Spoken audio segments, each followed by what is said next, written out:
Halo teman-teman semua, apa kabar? Jumpa lagi dengan saya.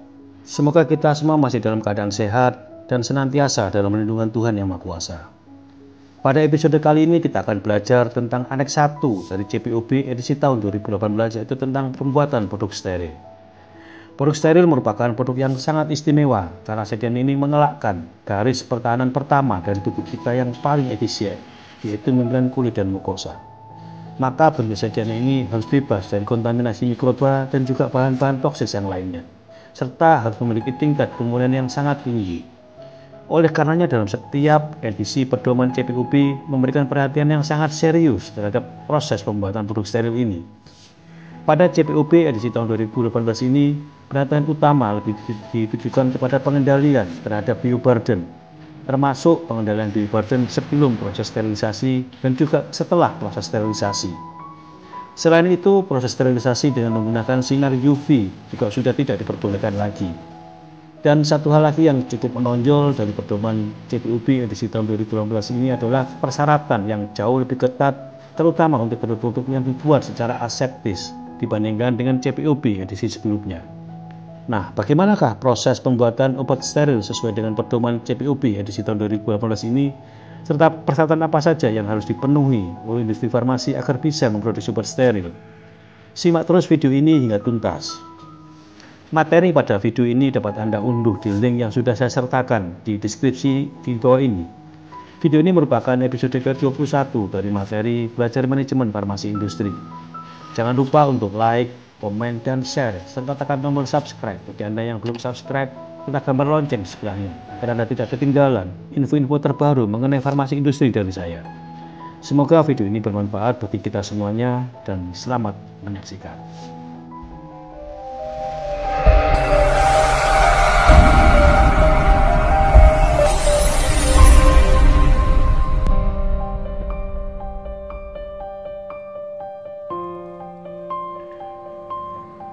Proses pembuatan produk steril senantiasa mendapatkan perhatian yang sangat istimewa dalam setiap pedoman CPOB yang dikeluarkan oleh Badan POM. Hal ini terkait dengan tingkat risiko yang sangat tinggi dari produk ini terhadap keamanan dan keselamatan dari pasien yang menggunakan obat jenis sediaan ini. Secara prinsip tidak ada perbedaan antara CPOB edisi tahun 2012 dengan CPOB edisi tahun 2018. CPOB edisi tahun 2012 sendiri telah mengalami perubahan yang sangat signifikan dibandingkan dengan CPOB pada edisi sebelumnya, yaitu CPOB edisi tahun 2006. Antara lain yaitu adanya perubahan persyaratan fasilitas untuk produksi sediaan steril, terutama adanya perubahan persyaratan untuk pembuatan dan pengisian salep atau krim untuk mata yang harus dilakukan di ruangan kelas C sebelum dilakukan proses sterilisasi akhir. Sedangkan pada CPOB edisi tahun 2006, proses pembuatan dan pengisian sediaan salep atau krim untuk mata ini cukup dilakukan di ruangan kelas D. Perubahan ini membawa dampak yang sangat luar biasa bagi industri farmasi di Indonesia, sehingga banyak industri farmasi yang kemudian menutup fasilitas produksi sediaan salep atau krim untuk mata ini. Karena untuk bisa memenuhi persyaratan tersebut membutuhkan biaya atau investasi yang sangat besar. Perubahan lain adalah soal bioburden. Baik CPOB edisi tahun 2012 maupun CPOB edisi tahun 2018 menaruh perhatian yang sangat serius tentang masalah bioburden ini. Terdapat begitu banyak klausul mengenai bioburden, baik sebelum proses sterilisasi maupun pasca sterilisasi. Selain itu, proses sterilisasi dengan menggunakan sinar UV juga sudah tidak boleh diperbolehkan lagi digunakan sebagai metode sterilisasi di industri farmasi di Indonesia. Satu hal lagi yang cukup menonjol dari CPOB edisi tahun 2018 ini adalah adanya persyaratan yang sangat ketat, terutama untuk produk-produk yang dibuat dengan menggunakan proses aseptis atau tanpa proses sterilisasi akhir. Bioburden adalah jumlah bakteri atau kuman yang hidup di permukaan suatu benda sebelum benda tersebut disterilkan. Sangat dipahami mengapa CPOB menaruh perhatian yang sangat besar terhadap bioburden ini, karena berkaitan dengan efektivitas dari proses sterilisasi yang dilakukan oleh industri farmasi yang bersangkutan. Selain itu, dalam CPOB edisi tahun 2018 ini, industri farmasi juga dipersyaratkan untuk melakukan penentuan jumlah bioburden berdasarkan dari hasil kajian risiko mutu yang disetujui oleh penanggung jawab quality assurance atau penjaminan mutu sebelum suatu batch produksi tersebut diluluskan untuk bisa dipasarkan. Produk steril adalah bentuk sediaan obat dalam bentuk terbagi-bagi yang bebas dari mikroorganisme hidup. Termasuk dalam sediaan steril ini adalah preparat atau sediaan parentral atau obat suntik, preparat untuk mata, dan preparat untuk irigasi, infus misalnya, adalah merupakan contoh preparat irigasi. Oleh karena penggunaan obat jenis ini tidak melalui garis pertahanan tubuh manusia yang paling utama yaitu membran kulit dan mukosa, maka sediaan ini harus benar-benar bebas dari kontaminasi mikroba dan bahan-bahan toksis yang lainnya. Sebagai pedoman, sesuai dengan pedoman yang diatur di dalam CPUB, maka produk steril ini harus dibuat dengan berbagai persyaratan khusus yang diatur sangat ketat dalam berbagai persyaratan yang harus dipenuhi oleh industri farmasi yang memproduksi obat sediaan steril ini. Tujuannya adalah untuk memperkecil resiko pencemaran mikroba, partikulat, serta pirogen yang terdapat di dalam sediaan steril tadi. Dan hal ini sangat tergantung dari keterampilan, pelatihan, dan sikap dari personalia yang terlibat dalam proses pembuatan obat sediaan steril tersebut. Pembuatan produk steril harus sepenuhnya mengikuti pembuatan dan prosedur yang ditetapkan secara ketat, karena risiko yang ditimbulkan dari obat jenis ini juga sangat besar sekali. Seperti misalnya adalah sepsis, yaitu inflamasi yang disebabkan karena preparat steril yang tidak memenuhi persyaratan. Sepsis adalah kondisi medis serius yang ditandai dengan keadaan radang atau inflamatori yang terjadi di seluruh tubuh yang disebabkan karena infeksi yang disebabkan oleh kontaminan yang terdapat pada produk steril misalnya. Nah, progres dari simptom yang disebabkan karena sepsis ini yaitu yang pertama terjadinya demam, kemudian tekanan darah akan menurun, selanjutnya pernafasan dan detak jantung akan meningkat sangat cepat dan diikuti dengan timbulnya lesi pada kulit, yang kemudian diikuti dengan terjadinya pembekuan darah secara spontan, dan ini menyebabkan terjadinya kegagalan organ yang dapat menyebabkan terjadinya suatu kematian. Inilah alasan mengapa proses pembuatan produk-produk steril ini diatur sangat ketat karena resiko yang sangat besar jika terjadi kegagalan dalam menghasilkan produk yang benar-benar bebas dari kontaminan. Secara garis besar, proses pembuatan produk steril ini dibagi menjadi dua kategori, yaitu yang pertama adalah produk yang disterilkan dalam wadah akhir atau disebut dengan sterilisasi akhir atau post-sterilization. Metode pembuatan ini digunakan untuk produk yang tahan terhadap pemanasan, karena untuk post-sterilisasi ini digunakan pemanasan pada suhu 120 derajat Celcius selama 15 menit. Nah, yang kedua adalah produk yang diproses secara aseptis pada sebagian atau semua tahapan yang disebut dengan aseptic processing. Metode ini digunakan untuk produk dengan zat aktif yang tidak tahan terhadap pemanasan, sehingga proses produksinya harus dilakukan dengan menggunakan proses aseptis. Di Badan POM sendiri untuk keperluan sertifikasi CPUB kemudian dibedakan lagi, yaitu produk steril dengan volume kecil atau disebut dengan small volume parenteral atau SPV, dan produk steril dengan volume besar atau large volume parenteral atau LPV. Dibedakan juga antibiotik maupun non-antibiotik, juga obat steril golongan beta-laktam dan juga non-beta-laktam. Beta-laktam juga dibedakan lagi, beta-laktam penisilin atau beta-laktam cephalosporin dan sebagainya. Jadi ada begitu banyak jenis sertifikat CPUB yang dikeluarkan oleh Badan POM tergantung dari sediaan obat yang kita produksi, karena masing-masing memiliki persyaratan yang berbeda-beda untuk masing-masing jenis sediaan produk steril tersebut. Nah, jaminan terbesar dari produk steril yang kita produksi tentunya adalah produk-produk yang dibuat dengan menggunakan metode sterilisasi akhir, karena produk tadi disterilkan setelah berada dalam wadah akhirnya, sehingga lebih terjamin sterilitasnya, di mana produk akhir dari sediaan tersebut disterilkan atau dipanaskan pada suhu 121 derajat Celcius selama 15 menit. Sedangkan untuk produk yang dibuat dengan menggunakan aseptic processing karena tidak tahan terhadap pemanasan, maka jaminan sterilitasnya adalah media fill, yaitu validasi proses atau pengisian secara aseptis, di mana dalam media fill ini dibuktikan bahwa proses produksi yang digunakan tidak terjadi pencemaran kontaminan yang dapat menyebabkan produk steril yang kita produksi tadi mengandung kontaminan yang bisa membahayakan dari pasien yang menggunakan produk kita tadi. Dalam CPOB edisi tahun 2018 ini, persyaratan tentang Mediafil ini benar-benar sangat ketat sekali, sehingga bisa digunakan sebagai jaminan sterilitas dari produk yang kita buat dengan menggunakan metode aseptis ini.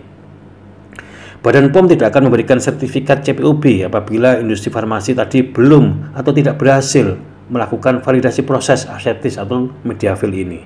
Jadi ini adalah merupakan tantangan terbesar dari bagi industri farmasi yang memproduksi obat yang dilakukan dengan metode aseptis, yaitu Mediafil ini. Dan ini Mediafil ini sangat sulit sekali. Nanti kita akan belajar bagaimana melakukan proses validasi pengisian secara aseptis atau Mediafil ini. Nah, ini adalah gambaran ya bagaimana proses pembuatan produk steril dengan menggunakan metode terminal sterilization atau sterilisasi akhir, di mana produk atau zat aktif, wadah dan penutup serta eksipien dilakukan proses dilakukan proses produksi dan kemudian dilakukan proses sterilisasi akhir sehingga akhirnya menjadi produk steril. Sedangkan untuk produk yang dibuat dengan menggunakan metode aseptis, masing-masing bahan yaitu zat aktif, wadah, penutup dan juga eksipien masing-masing disterilkan dulu. Jadi kita menggunakan bahan baku maupun eksipien yang sudah steril ya, jadi bahannya adalah sudah bahan steril. Kemudian wadahnya kita sterilkan tersendiri. Kemudian penutupnya atau klosurnya kita juga sterilkan sendiri. Nah, dari masing-masing bahan tersebut kemudian kita lakukan proses produksi secara aseptis untuk bisa menghasilkan produk steril. Jadi di sini produk akhir tidak dilakukan proses sterilisasi sehingga betul-betul hanya mengandalkan dari proses produksi yang dilakukan secara aseptis tadi. Nah, kalau kita lihat dari tipe-tipe kontaminan yang dapat menyebabkan terjadinya kontaminasi pada produk steril yang kita buat ini dapat kita bedakan menjadi dua, yaitu partikel viable dan non-viable partikel, atau partikel yang hidup dan partikel yang tidak hidup. Partikel non-viable atau partikel yang tidak hidup itu seperti debu, serat, atau material lainnya yang tersuspensi di udara. Dapat menyebabkan terjadinya kontaminasi produk. Partikel-partikel ini bisa jadi mengandung partikel hidup seperti misalnya bakteri, jamur, spor, dan sebagainya yang menumpang di partikel-partikel tadi atau di debu, serat, dan sebagainya tadi. Semakin banyak jumlah partikel yang ada di udara, maka semakin rentan terjadinya kontaminasi terhadap produk. Salah satu kontaminan yang sangat ditakuti di industri farmasi adalah endotoksin. Ya. Endotoksin adalah zat pirogenik atau pemicu terjadinya demam. Misalnya adalah lipopolisakarida yang terdapat pada dinding sel bakteri. Reaksi dari endotoksin ini berkisar dari demam hingga terjadinya kematian. Mengapa ini ditakutkan? Karena endotoksin adalah sangat sukar untuk dihilangkan. Zat ini tidak bisa dihilangkan dengan cara metode sterilisasi biasa. Endotoksin hanya bisa dihilangkan dengan menggunakan metode sterilisasi panas kering, yaitu menggunakan pemanasan pada suhu 180 derajat Celcius selama 3 jam. Atau bisa juga menggunakan suhu ekstrim, yaitu suhu 350 derajat Celcius selama 1 jam. Jadi endotoksin ini benar-benar kuman atau kontaminan yang begitu menjadi tantangan besar bagi industri farmasi untuk bisa dihilangkan. Dan risikonya juga sangat besar jika produk kita mengandung endotoksin ini. Termasuk juga air yang kita gunakan. Air yang kita gunakan juga ada persyaratan endotoksin yang seperti kita bicarakan pada episode tentang fasilitas produksi yang pada episode yang lalu. Jadi endotoksin ini adalah merupakan salah satu kuman atau kontaminan yang menjadi perhatian serius dalam proses pembuatan produk steril ini. Jenis kontaminan lain yang juga menjadi tantangan dalam proses pembuatan produk steril adalah virus. Virus merupakan benda atau zat kecil, bukan termasuk golongan makhluk hidup karena ini tidak bisa hidup sendiri, di mana hidupnya sangat tergantung dari inang atau sel yang dia bajak ya, yang kemudian membajak mesin sel inang untuk kemudian memperbanyak diri. Seperti misalnya adalah virus corona misalnya. Nah, virus ini senantiasa mencari inang untuk hidup dan memperbanyak diri. Jika tidak ada inang atau tempat sel untuk dia menempel, maka dia akan mati. Nah, tantangan utama dari kontaminan ini adalah karena ukurannya yang sangat kecil. Bisa kurang dari 200 nanometer. Sehingga bisa jadi virus tersebut sulit untuk dihilangkan dengan menggunakan metode penyaringan atau filtrasi. Menggunakan saringan bakteri yang memiliki porositas 0,22 mikron atau sekitar 220 nanometer. Sedangkan ukuran dari virus adalah kurang dari 200 meter. Jadi virus ini tidak bisa hilang dengan dilakukan proses penyaringan atau filtrasi. Nah, ini adalah merupakan tantangan yang sangat luar biasa bagi industri farmasi untuk bisa menghilangkan kontaminan dari virus ini. Kalau kita lihat dari sumber-sumber kontaminasi yang bisa menyebabkan terjadinya kontaminasi produk yang kita hasilkan, yang pertama adalah dari lingkungan atau udara. Kemudian yang kedua adalah personel yang melakukan proses produksi itu sendiri. Yang ketiga adalah dari mesin dan peralatan yang kita gunakan untuk proses pembuatan produk steril ini. Udara adalah merupakan sumber kontaminan utama dalam proses pembuatan obat, sehingga dalam proses pembuatan obat ini diatur sangat ketat sekali persyaratan ruangan yang kita gunakan. Ada begitu banyak sekali persyaratan-persyaratan yang harus kita penuhi, misalnya jumlah partikelnya, bagaimana arah aliran udaranya, bagaimana jumlah partikel viabel, non viabel dan sebagainya. Dan kualitas produk yang kita produksi tadi sangat dipengaruhi oleh kualitas udara di mana produk tersebut diproduksi. Jadi apakah produk kita bagus apa tidak, steril apa tidak, terjamin apa tidak, sangat dipengaruhi dari kualitas udara yang kita gunakan, dari ruangan yang kita gunakan untuk proses produksi sediaan steril tadi. Nah, persyaratan HVAC dalam proses pembuatan steril ini juga diatur sangat ketat sekali dalam CPUB. Ya, jadi karena kualitas udara tadi dipengaruhi oleh HVAC yang kita gunakan untuk proses pembuatan atau mengatur tata udara di dalam ruangan tadi, sehingga persyaratan HVAC juga diatur sangat ketat sekali di dalam pedoman cara pembuatan obat yang baik atau CPOB ini. Kemudian personelia atau personel yang melakukan proses pembuatan obat juga merupakan sumber kontaminan dari produk steril yang kita buat. Terdapat lebih dari 200 jenis spesies bakteri yang berbeda yang ditemukan yang berhubungan dengan manusia. Bakteri-bakteri tersebut ditemukan antara lain ada di usus halus, di mata, di hidung, di mulut, di rambut, dan juga di kulit manusia. Kulit manusia sendiri dapat mengandung 1000 mikroba per milimeter persegi. Jadi Anda bayangkan kulit manusia ini merupakan sumber kontaminan bagi produk yang kita produksi, sehingga itulah mengapa tidak mengherankan bila di CPUB ini mengatur sangat ketat sekali persyaratan personalia yang terlibat dalam proses pembuatan produk steril ini, termasuk bagaimana baju kerja atau baju steril yang kita gunakan pada saat melakukan proses produksi sediaan steril ini. Kemudian yang berikutnya adalah mesin dan peralatan yang kita gunakan, yang juga merupakan adalah salah satu dari sumber kontaminan yang bisa mempengaruhi dari kualitas produk yang kita produksi. Meskipun terlihat sangat halus, ya, permukaan mesin atau peralatan itu bisa jadi menjadi gudang bakteri di situ. Kenapa? Karena dalam lekuan-lekuan yang kecil, kemudian dalam lipatan-lipatan yang kecil, bakteri tadi bisa bersembunyi di situ dan bisa memperbanyak diri di situ. Nah, ini adalah merupakan hal yang perlu diperhatikan dalam proses pembuatan produk steril ini. Di CPOB pun diatur bagaimana cara untuk menghilangkan dan memperkecil resiko terjadinya kontaminasi yang disebabkan karena mesin dan peralatan yang digunakan dalam proses pembuatan produk steril ini, dengan berbagai macam proses sterilisasi yang dilakukan sebelum dan selama proses produksi sediaan steril tadi berlangsung. Nah, yang paling kita perlu perhatikan adalah permukaan kritis, yaitu permukaan yang bersentuhan langsung atau berakibat langsung terhadap sterilitas produk, wadah atau penutupnya. Permukaan steril ini harus senantiasa dijaga sterilitasnya sebelum dan selama proses produksi berlangsung. Berikut adalah persyaratan CPOB edisi tahun 2018 Aneks 1, yaitu tentang pembuatan produk steril.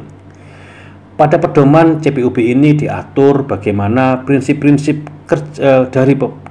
dari dalam proses pembuatan produk steril. Diatur juga bagaimana persyaratan personalia yang bertugas menangani produk ini. diatur juga bagaimana persyaratan bangunan dan fasilitas yang kita gunakan untuk proses pembuatan produk steril ini. Juga diatur bagaimana peralatan, sanitasinya, air yang kita gunakan, proses pengolahan, proses sterilisasi dan filtrasi, penyelesaian produk, dan juga bagaimana persyaratan tentang pengawasan mutu yang dilakukan dalam proses pembuatan produk steril ini. Saya tidak menguraikan secara urut satu persatu dari atas sampai ke bawah, namun saya sesuaikan dengan urutan atau dari proses yang kita gunakan di industri farmasi agar kita lebih mudah untuk bisa memahaminya. Yang pertama adalah yang akan kita pelajari adalah bagaimana persyaratan bangunan dan desain bangunan untuk produk steril. Perlu saya sampaikan bahwa dalam pedoman CPUB edisi tahun 2018 ini atau CPUB sebelumnya juga diatur bagaimana untuk melakukan klasifikasi atau kualifikasi ruang bersih dan sarana udara bersih yang kita gunakan dalam proses pembuatan produk steril. Jadi begini, di CPUB diatur untuk ruangan ini diatur dua hal, yaitu yang pertama klasifikasi atau kualifikasi ruangan yang kita gunakan. Nah, ini ditentukan atau dilakukan sebelum proses produksi berlangsung. Nah, pada saat proses produksi berlangsung, dilakukan proses pemantauan ruang bersih dan sarana udara bersih. Jadi ada dua persyaratan tentang ruangan atau bangunan ini, yaitu pertama adalah klasifikasi dan atau kualifikasi. Yang kedua adalah pemantauan dari kualitas ruang bersih dan sarana udara bersih yang digunakan. Nah, ini adalah dua hal yang sangat berbeda yang dilakukan oleh industri farmasi pada saat kita memproduksi obat-obat golongan sediaan steril ini. Jadi area bersih untuk pembuatan produk steril digolongkan berdasarkan dari karakteristik dari lingkungan yang dipersyaratkan. Jadi untuk proses pembuatan produk steril ini sangat tergantung dari jenis produksi yang akan kita buat nantinya, ya. Tiap kegiatan pembuatan membutuhkan tingkat kebersihan ruangan yang sesuai dalam keadaan operasional untuk meminimalkan risiko terjadinya kontaminasi oleh partikulat dan atau mikroba pada produk dan atau bahan yang ditangani, ya. Jadi pada saat kita melakukan proses pembuatan, maka tingkat kebersihan dari ruangan tadi harus disesuaikan dengan tingkat risiko dari produk yang kita produksi. Apakah produk yang kita produksi tadi berisiko tinggi, apakah berisiko rendah, apakah harus diproduksi secara aseptis, apa non aseptis. Nah, ini sangat menentukan dari tingkat kebersihan dari ruangan yang dipersyaratkan oleh CPUB. Kemudian di CPUB juga diatur tentang kondisi non operasional dan kondisi yang non operasional. Jadi di CPUB mengatur kondisi operasional, yaitu di mana dilakukan proses produksi, dan kondisi non operasional di mana tidak dilakukan proses produksi. Nah, ini memiliki persyaratan yang berbeda-beda dari masing-masing kelas ruangan yang kita tentukan sebagai untuk proses produksi nanti. Nah, ini adalah bagaimana CPUB menetapkan klasifikasi ruangan tadi. Nah, ruangan produksi yang akan baru kita bangun tidak ada mesinnya, tidak ada orangnya, tidak jadi kosong plong, ya, kosong melompong. Ini disebut dengan as built condition. Jadi adalah di mana kondisi di mana ruangan tadi belum digunakan untuk proses produksi. Ya, mesinnya aja belum ada, bagaimana kita memproduksi, ya. Jadi ini benar-benar masih kosong, gitu ya. Disebut dengan as built.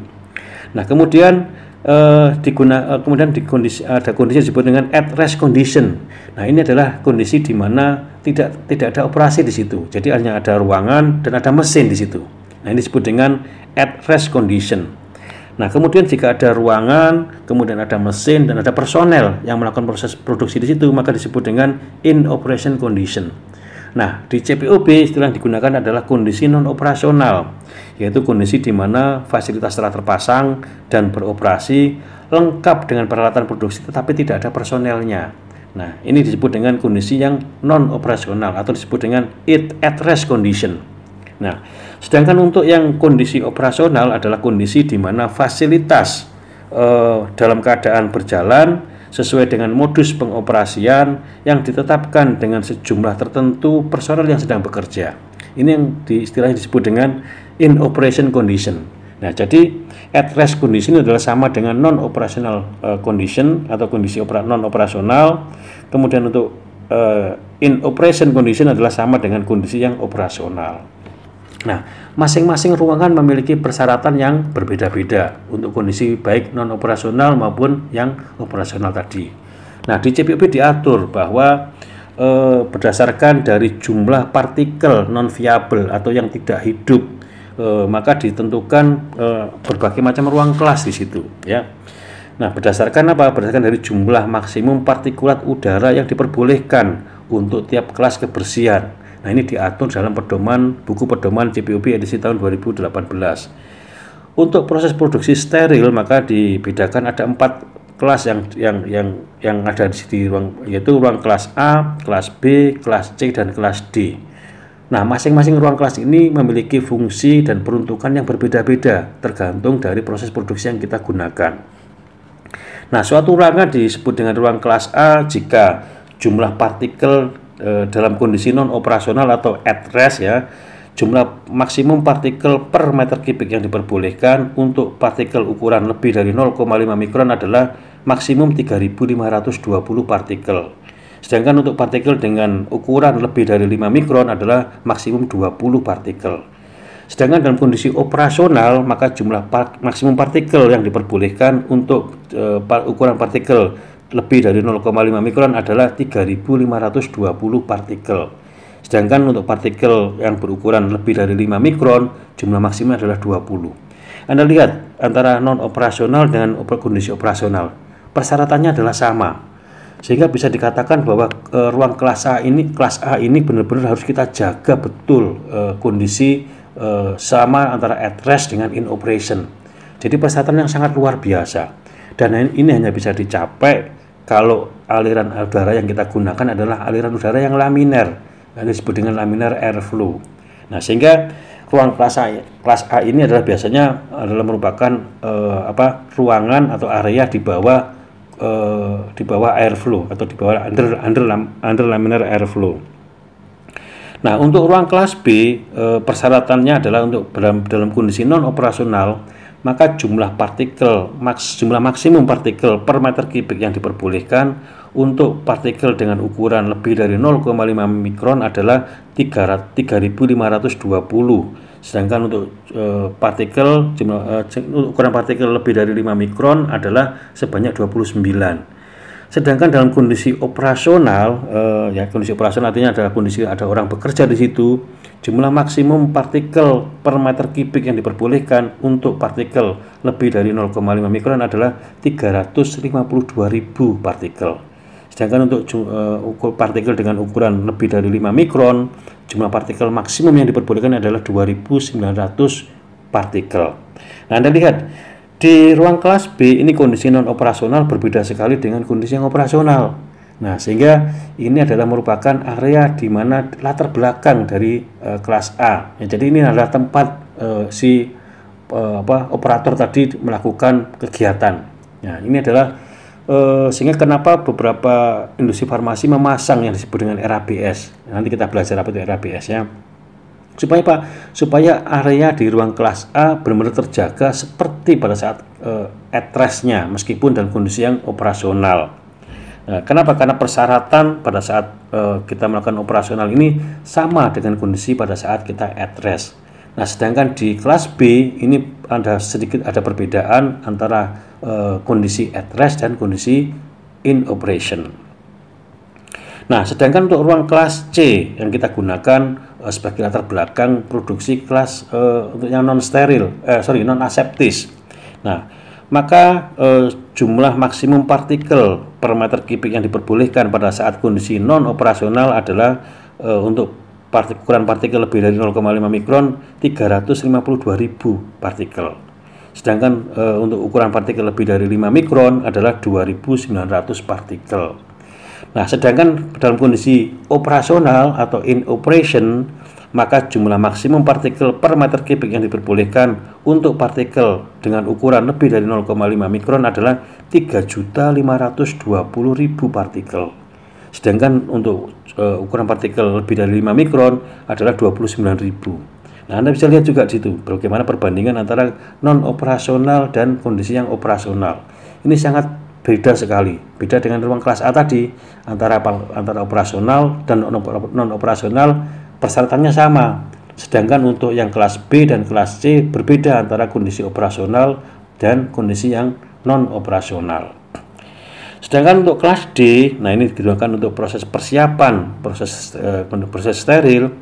Jumlah kondisi non operasional, jumlah maksimum partikel per meter kubik yang diperbolehkan dalam kondisi non operasional untuk partikel dengan ukuran lebih dari 0,5 mikron adalah 3.520.000 partikel. Sedangkan untuk yang ukurannya lebih dari 5 mikron, jumlah maksimumnya adalah 29.000. Nah, sedangkan dalam kondisi operasional, maka di CPUP tidak ditetapkan. Jadi industri farmasi menetapkan sendiri berapa jumlah maksimum partikel yang diperbolehkan pada saat kondisi operasional. Nah, ini disebut dengan bioburden, ya. Berapa jumlah partikel yang ada di dalam ruangan tadi pada saat sebelum operasional tadi. Nah, ini yang ditetapkan, perlu dilakukan kajian risiko mutu oleh bagian quality assurance untuk menetapkan berapa jumlah partikel yang diperbolehkan yang tidak mempengaruhi dari kualitas dari produk yang kita hasilkan. Nah, ini baru dari persyaratan jumlah partikelnya. Anda lihat sendiri bagaimana begitu ketatnya CPUP mengatur jumlah partikel dari masing-masing kelas ruangan yang ada dalam untuk proses produksi sediaan steril ini. Nah, selanjutnya CPUP juga merekomendasikan tentang sistem tata udara untuk masing-masing kelas produksi yang kita gunakan. Untuk kelas kebersihan ruang kelas A, ini adalah di bawah laminar airflow, suhu yang dipersyaratkan adalah 16 sampai 25 derajat Celcius, kemudian dengan kelembapan relatif atau kelembapan nisbi adalah 45 sampai 55%, dan ini hanya bisa dicapai dengan menggunakan HEPA filter yang menggunakan jenis filter H14 dengan efisiensi 99,995%. Nah, jadi untuk bisa mencapai jumlah partikel yang seperti disebutkan tadi di variabel tadi, kemudian untuk mencapai suhu tadi, maka diperlukan HEPA filter. Bahkan beberapa perusahaan sudah menerapkan sekarang ULPA filter, ya, yang lebih ketat, yaitu U15 dengan efisiensi 99,999%. Jadi udara betul-betul tersaring dengan rapat sekali. Kenapa? Karena dibutuhkan ruangan yang dengan tingkat kebersihan sangat tinggi sekali, terutama untuk produk-produk yang aseptis, ya. Nah, kemudian di CPUP juga diatur persyaratan tentang pertukaran udara per jam atau air change, ya. Nah, ini adalah merupakan persyaratan yang sangat penting di dalam CPUP. Kenapa? Karena ini sangat mempengaruhi dari tingkat recovery atau perolehan kembali dari kondisi yang operasional ke yang non operasional. Tadi kan di ruang kelas B, kelas C maupun kelas D ada perbedaan antara kondisi non operasional dengan kondisi yang operasional. Nah, untuk bisa kembali ke kondisi yang non operasional atau at rest, maka diperlukan air change atau pertukaran udara. Nah, di CPUP diatur bahwa untuk ruang kelas kebersihan A ini tidak diatur pertukaran udaranya, tetapi yang diatur adalah kecepatan aliran udaranya. Nah, ini nanti kita akan lihat apa bedanya. Ya. Nah, karena persyaratan di ruang kelas A ini adalah udaranya harus laminer atau searah atau unidirection, maka yang dipersyaratkan bukan air change-nya tetapi adalah kecepatan aliran udaranya. Nah, suatu aliran udara dikatakan laminer kalau dia kecepatannya adalah 0,36 sampai 0,54 meter per detik. Jadi suatu pola aliran udara dikatakan kalau laminer atau searah jika kecepatan udaranya adalah 0,36 sampai 0,54 meter per detik. Nah, nanti ini kita buktikan dengan apa? Dengan menggunakan smoke test atau tes asap. Apakah benar enggak dengan kecepatan aliran udara ini, maka pola aliran udaranya adalah laminer. Nah, kelas A ini digunakan untuk pengisian dan pengolahan produk yang aseptis, ya, terutama produk-produk yang aseptis ini harus dilakukan di ruang kelas A. Kemudian untuk pengisian salep mata, bubuk, dan suspensi yang steril juga. Jadi ruang kelas A ini digunakan untuk proses pengisian dan pengolahan produk yang aseptis maupun untuk salep mata dan sebagainya. Kemudian ruang kelas B adalah merupakan disebut dengan sebagai ruang steril dengan syarat suhunya adalah 16 sampai 25 derajat Celcius. Nanti kan kita lihat kenapa kok suhunya sedemikian rendahnya ini ya. Nanti kita lihat apa fungsinya. Oke, jadi ruang kelas A, kelas B ini sama suhunya yaitu 16 sampai 25 derajat Celcius. Bahkan kelas C pun sama suhunya yaitu antara 16 sampai 25 derajat Celcius. Dengan kelembapan nisbi atau RH atau kelembapan relatif adalah 45 sampai 55%. Nah, untuk mencapai ini diperlukan HEPA filter, penyaring udara dengan HEPA yaitu efisiensi partikulat air yang dengan jenis adalah H14, minimal adalah H14 dengan efisiensi saringan udara sebesar 99,995%. Ya ini sama, kan tadi persyaratannya hampir sama kan pada saat kelas A dengan kelas B. Yang berbeda adalah pada saat kita melakukan proses operasional antara kelas A dan kelas B baru berbeda. Nah, di kelas B HEPA yang kita gunakan juga sama, yaitu kelas minimal adalah H14. Banyak industri farmasi sekarang sudah menggunakan U15, yaitu dengan efisiensi 99,999%. Nah, kalau yang H14 ini adalah 99,995%. Nah, ini untuk bisa memenuhi persyaratan dari jumlah partikel non viable tadi. Nah, kalau di kelas B ini maka ada syarat pertukaran udara per jamnya ya, yaitu aliran udaranya turbulens dengan pertukaran udara minimal adalah 20 kali. Kalau saya nggak berani 20 kali, kenapa? Karena sangat sulit untuk mencapai kondisi non operasional dalam waktu 20 menit. Di CPUB, di bagian lain dari CPUB mensyaratkan untuk mencapai kondisi non operasional dari kondisi operasional atau dari kondisi in operation ke kondisi at rest itu harus maksimal adalah 15 sampai 20 menit. Nah, ini bisa dicapai kalau pertukaran udaranya adalah minimal 20 kali per jam. Kalau saya tetapkan minimal 40 kali per jam. Kenapa? Karena semakin cepat udara tadi berputar atau bertukar udara, maka semakin cepat ruangan tadi untuk bersih, kembali ke kondisi at rest tadi. Nah, nanti kita ukur bagaimana cara untuk melakukan pengukuran jumlah pergantian udara ini atau air change ini, pertukaran udara ini. Nah, jadi ini adalah merupakan salah satu syarat utama dalam HVAC yang kita gunakan untuk proses pembuatan produk steril, yaitu mengatur jumlah pertukaran udara atau air change per jamnya. Nah, ini digunakan apa? Untuk ruang kelas B adalah lingkungan latar belakang zona kelas A untuk pengolahan dan pengisian secara aseptis. Jadi kalau kita memproduksi sediaan aseptis, maka kita lakukan di ruang kelas A dengan latar belakang kelas B. Nah, disarankan seperti itu. Nah, kemudian ruang kelas C. Kelas C adalah disebut dengan ruang steril dengan persyaratan suhu adalah 16 sampai 25 derajat Celcius dengan kelembapan nisbi atau kelembapan relatif 45 sampai 55%. Nah, kalau ini kelas C ini tidak perlu menggunakan H14, cukup menggunakan H13. Kenapa? Karena persyaratannya lebih rendah dibandingkan kelas B. Harganya juga sangat berbeda jauh ya, antara H14 dengan H13 ini bedanya sangat luar biasa per filternya. Padahal dalam ruangan tadi butuh berapa jumlah filter, banyak sekali HEPA yang kita gunakan. Nah, H13 ini adalah efisiensinya adalah 99,95%. Nah, jadi efisiensi dari HEPA filter H13 ini adalah 99,95%. Jadi kalau kita ngomong HEPA yang mana? H14, H13, U15 dan sebagainya. Jadi kalau kita ngomong HEPA tergantung dari HEPA kelasnya kelas berapa. Karena HEPA ruang kelas C berbeda dengan HEPA ruang kelas B.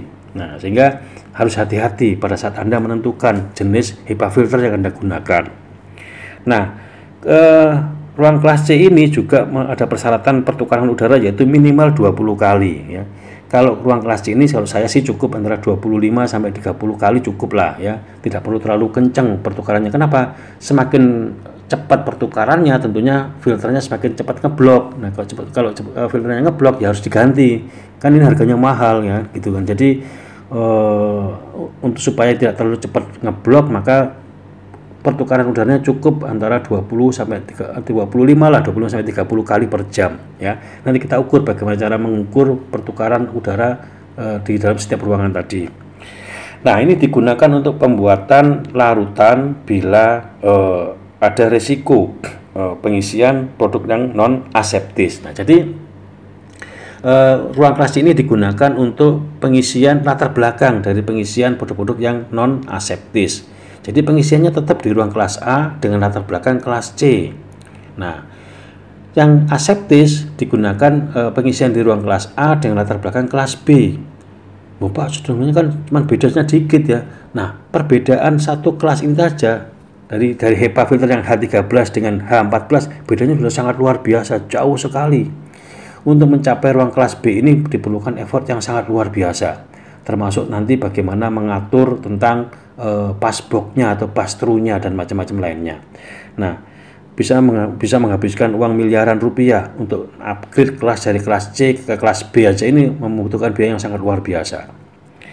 Kemudian yang berikutnya adalah kelas D yang disebut dengan ruang kelas bersih. Ini persyaratan suhunya berbeda dengan kelas A, B, C tadi. Ini adalah 20 sampai 27 derajat Celcius ya. Karena tidak perlu menggunakan baju steril kalau yang kelas D ini. Kenapa? Karena ini ada digunakan untuk persiapan proses steril. Kemudian kelembapan nisbinya adalah 40 sampai 60%. Nah, kalau untuk ruang kelas D ini kita bisa menggunakan medium filter yaitu F8.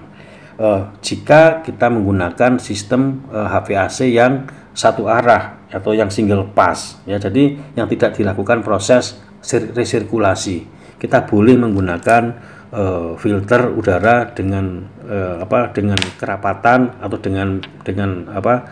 dengan tipe yaitu yang medium filter atau F8.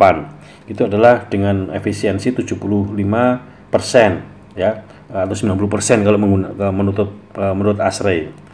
Nah, tapi kalau udaranya disirkulasi maka kita perlu menggunakan H13. Nah, ya jadi kalau sistem tata udaranya adalah menggunakan sirkulasi atau resirkulasi di mana udaranya diputar balik ke ruang produksi, maka tetap menggunakan HEPA filter ya. Tetapi cukup hanya di unit HVAC-nya. Nah, berbeda dengan ruang kelas C. Kalau kelas C harus ada di ujung atau di terminal dari HEPA filternya atau di masing-masing ruangan. Sedangkan ruang kelas D ini tidak perlu di masing-masing ruangan. Cukup satu AHU dipakai untuk beberapa ruangan. Nah, bedanya dengan kelas C adalah masing-masing di ruangan ada HEPA filternya di masing-masing ruangan. Sedangkan untuk kelas D ini cukup di unit HVAC-nya saja yang diberi HEPA filter. Nah, ini untuk pertukaran udaranya adalah 20 kali per jam ya. Ini yang membedakan antara ruang kelas D dengan kelas E. Kalau dari persyaratan jumlah partikel antara kelas D dan kelas E ini adalah sama ya, yaitu 3.520.000 tadi untuk yang kondisi non operasional. Nah, yang berbeda adalah di pertukaran udaranya ini, di mana kelas E pertukaran udaranya adalah 5 sampai 20 kali per jam, sedangkan di kelas D pertukaran udaranya adalah minimal 20 kali per jam. Kalau saya atur sekitar maksimal 25 cukup lah untuk kelas D ini. Kenapa? Karena kalau semakin cepat kita melakukan air change, maka semakin cepat ngeblok HEPA filternya ya. Cukuplah 25 kali air change ini per jamnya cukup. Nah, ini digunakan untuk pembuatan produk steril dengan series yang akhir untuk persiapan proses pembuatan series yang akhir. Nah, pada proses pembuatan steril tadi dibedakan 4 kelas tadi, yaitu kelas A, kelas B, dan kelas C. Kelas D ya. Kelas A adalah zona untuk kegiatan yang berisiko tinggi, misalnya adalah zona pengisian, wadah tutup karet, kemudian ampul dan vial yang terbuka, penyambungan secara aseptis, dan ini umumnya dicapai dengan menggunakan atau dengan alat yang disebut dengan laminar airflow atau LAF di tempat kerja tadi. Nah, sistem LAF udara laminar ini hendaklah mengalirkan udara dengan kecepatan yang merata bergeser antara 0,35 sampai 0,54 meter per detik sebagai nilai acuannya pada posisi kerja dalam ruangan bersih yang terbuka. Jadi di kelas A ini tidak diukur air change-nya, tapi diukur adalah kecepatan aliran udaranya, yaitu 0,35 sampai 0,54 meter per detik. Nah, keadaan laminar ini harus selalu terjaga dan dibuktikan dan juga tervalidasi. Jadi kita harus bisa melakukan validasi kondisi laminar ini selama proses produksi berlangsung.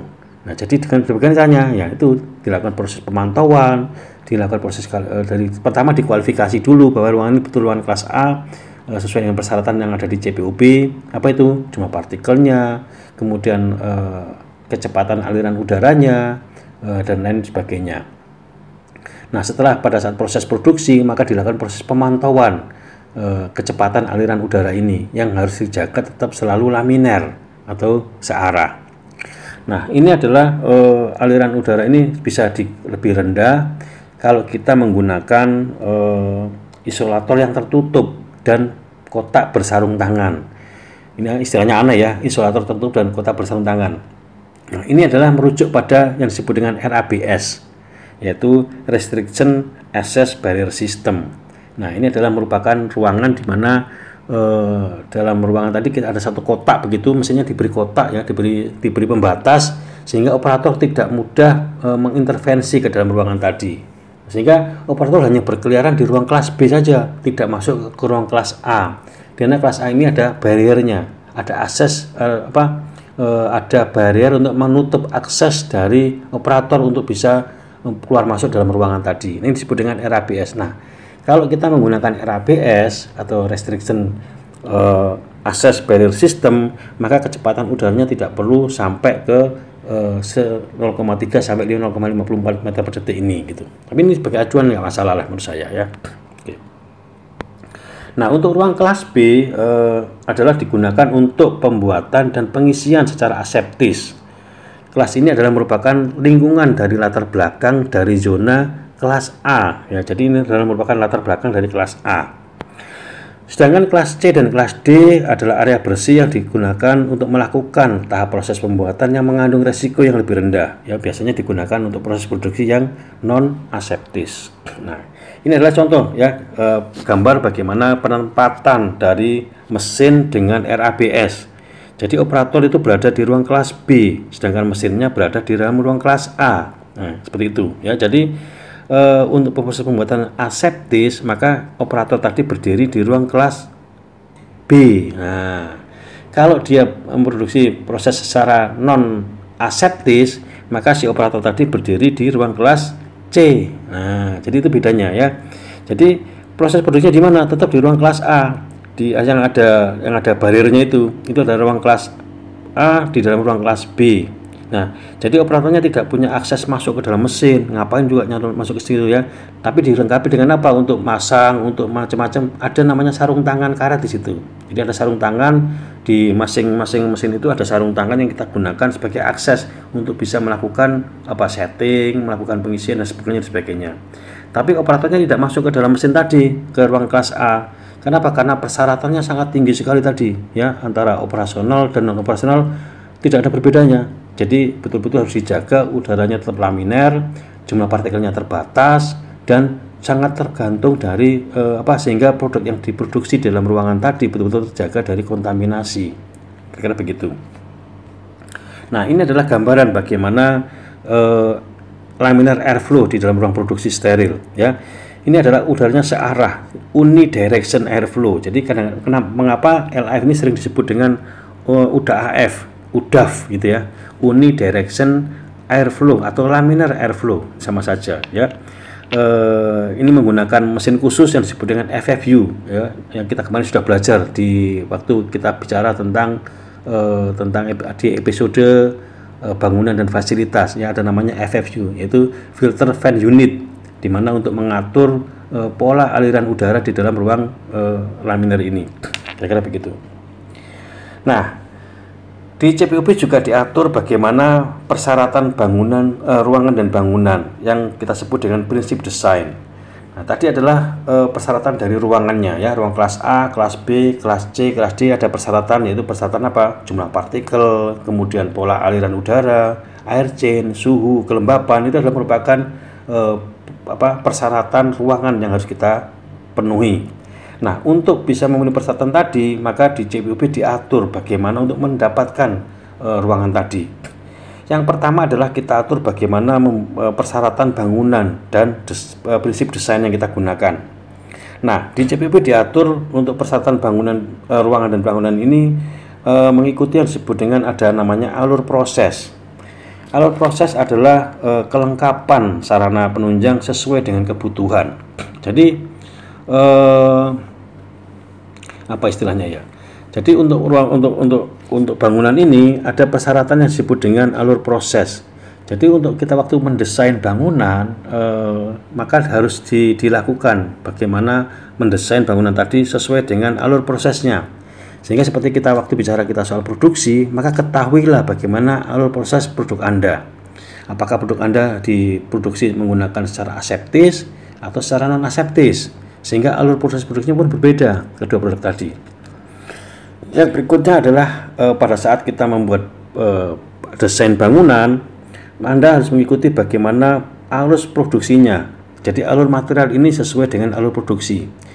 Jangan sampai material ini saling zigzag ke sana kemari ya. Jadi urutannya harus jelas. Misalnya apa? Misalnya dari mulai proses pencampuran, kemudian proses penyaringan, proses pengisian dan sebagainya. Nah, ini adalah alur prosesnya tadi. Nah, ruangan-ruangan yang kita gunakan untuk proses tadi harus mengikuti flow of prosesnya ya. Jadi alur material ini harus mengikuti atau follow proses produksinya. Nah, kemudian tidak boleh terjadi persimpangan dengan alur personalia.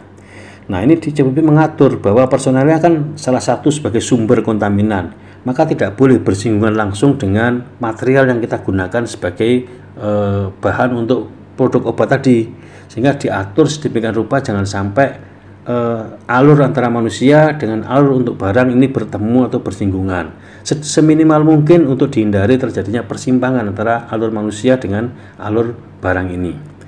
Nah, untuk alur personalia, tidak boleh melalui ruang proses. Nah, jadi jalur untuk manusia harus berbeda dengan jalur untuk orang, untuk barang ya. Jadi seperti yang kemarin, kalau Anda merasa sebagai orang, maka lewatlah ruang antara orang. Kalau Anda sebagai barang, maka lewatlah ruang antara barang. Jadi tidak boleh melalui ruang proses yang digunakan sebagai ruang tadi. Tidak boleh terjadi persimpangan antara alur material dengan alur personel. Nah, tadi disebutkan tadi sama ya, antara itu tadi tidak boleh saling bersinggungan. Harus berlawanan antara alur manusia dengan alur barang tadi. Nah, kemudian ini yang terpenting di CPUP edisi tahun 2012 dan CPUP edisi tahun 2018, yaitu apa? Diatur tentang koridor tamu. Nah, jadi tamu untuk ke ruang produk itu diatur seminimal mungkin ya. Seminimal mungkin bagaimana maksudnya? Jadi bagi ruang produksi hanya digunakan untuk personel yang langsung dalam proses produksi obat. Jadi personel kan tadi disebutkan bahwa sebagai sumber kontaminan, maka diatur sedemikian rupa sehingga personel yang ada dalam ruang produksi juga seminimal mungkin untuk meminimalkan terjadinya risiko kontaminasi oleh faktor manusia. Nah, bagaimana orang yang mengamati dan melakukan proses pengawasan, maka bisa dilakukan lewat koridor yang disebut dengan viewing gallery kalau istilah saya ya, koridor tamu. Nah, ini jadi semua bangunan dan fasilitas hendaklah sedapat mungkin didesain untuk mencegah personel yang melakukan pengawasan atau pengendalian masuk bila tidak diperlukan. Jadi bahkan orang IPC, orang QC pun dalam melakukan proses pengawasan tidak perlu masuk ke dalam ruang produksi kalau perlu ya. Cukup hanya melalui dari kaca yang dari luar ruang produksi. Area kelas A dan B hendaklah didesain sehingga semua kegiatan dapat diamati dari luar. Nah, jadi istilahnya adalah viewing gallery. Jadi meskipun ada tamu penting, kayak mau tamu yang punya perusahaan, kalau bertamu ke sana ke ruang produksi, tidak perlu harus masuk ke ruang produksi, cukup melalui dari koridor ini saja. Jadi bisa melihat proses yang ada di dalam situ dengan menggunakan viewing gallery ini. Nah, ini diatur dalam CPUB baik edisi tahun 2012 maupun edisi tahun 2018. Nah, jadi kita mendesain bagaimana supaya bisa orang tadi tidak perlu masuk ke dalam supaya bisa tahu. Termasuk pada saat pengawasan, pada saat media fill, ya, ini perlu diawasi dari luar area produksi. Nah, kira-kira begitu. Nah, ini adalah contoh. Nah, kemudian tadi kan antara jalur orang dengan jalur barang berbeda. Nah, untuk jalur barang, untuk proses masuk ruang produksi bisa menggunakan yang disebut dengan pass-through headsys atau disebut dengan passbox, ya. Jadi untuk bangunan tadi sedapat mungkin personel tadi tidak masuk, sehingga materialnya tidak perlu dibawa-bawa oleh manusianya ke dalam ruang produksi, cukup ditaruh di passbox ini saja, ya. Jadi nanti operator yang dari dalam produksi nanti bisa mengambil passbox material yang kita gunakan lewat passbox ini atau pass-through headsys ini. Nah, di CPOB diatur bahwa untuk ruangan kelas steril maka digunakan yang disebut dengan interlock. Nah, jadi passbox ini dilengkapi dengan sistem yang memungkinkan jika salah satu pintu ditutup atau dibuka, maka pintu yang sebelahnya tidak bisa dibuka. Ini disebut dengan interlock. Ya, ini disebut dengan pass-through headsys. Nah, jadi di situ ada alarmnya. Kalau yang pintu dari sini terbuka, maka operator dari sana tidak bisa buka pintu. Kalau yang dari sana dibuka, maka dari sebelah sini tidak bisa dibuka. Jadi tidak memungkinkan kedua pintu ini terbuka dua-duanya. Nah, ini disebut dengan interlock. Nah, ini diatur di dalam di CPOB edisi tahun 2018 ini, gitu. Nah, bahkan di beberapa perusahaan sekarang dikenal juga namanya dynamic passbox, ya. Dynamic passbox itu apa? Dynamic passbox itu adalah di mana di dalam pass-through ini terdapat juga sistem HVAC, sehingga material yang tadinya berada di dalam ruangan ini tidak dalam kondisi yang kosong, ya, tetapi mengikuti aliran kualitas udara yang ada di dalam ruangan proses produksi tadi. Jadi pass-through atau passbox ini bisa diatur kualitas udaranya dengan menggunakan dynamic passbox, ya. Dan ini contohnya seperti ini, dynamic passbox. Jadi di dalam passbox tadi dilengkapi dengan sistem HVAC. Di situ ada HEPA filternya, ada FFU-nya, ada pengatur tekanannya, pengatur jumlah partikelnya dan sebagainya. Jadi kita betul-betul yakin bahwa material yang tertransfer ke ruang produksi tadi dalam kondisi yang steril, Jadi tidak tercemar baik oleh kondisi lingkungan maupun yang lainnya. Jadi menggunakan yang disebut dengan dynamic passbox atau pass-through. Nah, ini adalah persyaratan, ya, bagaimana untuk kegiatan yang dilakukan di industri farmasi sesuai dengan jenis sediaan steril yang kita produksi. Kegiatan penanganan komponen sesudah pencucian ini untuk sterilisasi akhir dilakukan di ruang kelas D. Demikian juga untuk proses yang menggunakan proses aseptis juga dilakukan di kelas D. Ini sama, ya. Preparasi komponen untuk diisi ini juga disiapkan di ruang kelas D. Untuk yang proses aseptis juga dilakukan kelas D. Nah, tapi ini yang berbeda. Untuk preparasi larutan untuk diisi, untuk yang untuk proses yang produksi menggunakan metode sterilisasi akhir atau terminal sterilization ini cukup disiapkan di ruang kelas D. Sedangkan untuk yang aseptis, proses aseptis dilakukan di mana? Di ruang kelas A. Nah, kenapa? Karena ini lebih berisiko. Kenapa? Karena untuk proses penyiapan larutan ini tadi. Demikian juga seterusnya, ya, untuk preparasi larutan yang berisiko kontaminasi bakteri ini dilakukan di ruang kelas C untuk yang terminal sterilization. Sedangkan untuk yang aseptis dilakukan di ruang kelas A. Nah, demikian selanjutnya. Jadi termasuk semuanya bagaimana preparasi aseptis dilakukan di mana, preparasi pengisian ada di mana dan sebagainya dan sebagainya. Nah, ini semua diatur di dalam CPOB. Demikian pula untuk proses produk yang di sterilisasi akhir atau terminal sterilization. Nah, ini kita untuk produk-produk yang dilakukan proses terminal sterilization ini kita perlu cukup ruangan kelas D, kelas C, dan kelas A. Nah, ya. Jadi untuk apa istilahnya? Untuk di ruang kelas A ini kelas D digunakan untuk proses komponen persiapan komponen. Kelas C digunakan untuk produk yang berisiko lebih tinggi kontaminannya, terutama digunakan untuk proses latar belakang dari proses pengisian. Kemudian untuk kelas A dalam lingkungan kelas C adalah digunakan untuk proses pengisian sebelum sterilisasi. Apabila produk berisiko tinggi terhadap lingkungan maka dilakukan di ruang kelas A dengan latar belakang kelas C untuk produk yang di sterilisasi akhir atau terminal sterilization. Nah, sedangkan untuk produk yang di proses menggunakan aseptic filling atau menggunakan sterilisasi melalui filtrasi, maka harus kita punya ruang kelas D, kelas C, kelas A, dan kelas B. Ya, jadi kelas A, B, C, D untuk yang menggunakan aseptic filling, kelas D untuk persiapannya, kelas C untuk preparasi larutannya, kemudian fillingnya ada di mana? Di ruang kelas A dengan latar belakang kelas B. Nah, jadi ini diatur di CPUP berdasarkan dari tingkat kekritisan dari produk yang kita produksi, sedia steril yang kita produksi ini.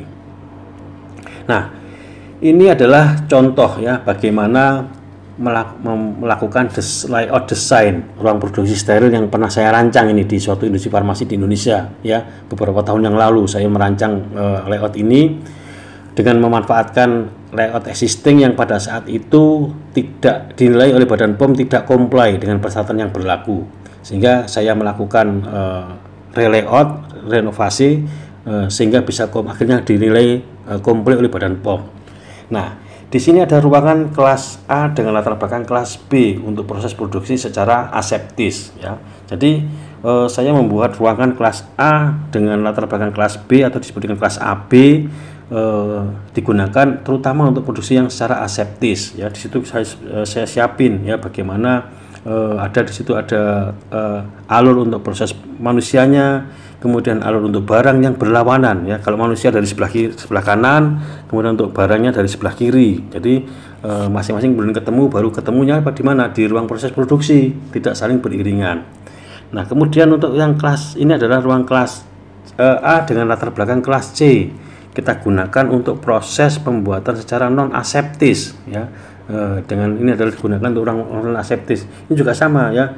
Kalau orangnya berasal dari atas itu masuk ke bawah ya, dari samping sebelah kanan, kemudian belok ke mana? Dari kanan, kemudian belok ke atas, kemudian belok ke kanan lagi, baru masuk ruang produksi. Ini adalah alur untuk manusianya. Nah, sedangkan alur untuk barang adalah berasal dari bawah yang ke atas tadi, yang sebelah kiri. Sehingga tidak ketemu antara orang dengan barang, tidak ketemu. Ketemunya di mana? Ketemunya ada di ruang produksi. Tahu-tahu dari situ udah baru ketemu antara manusia dengan si materialnya tadi.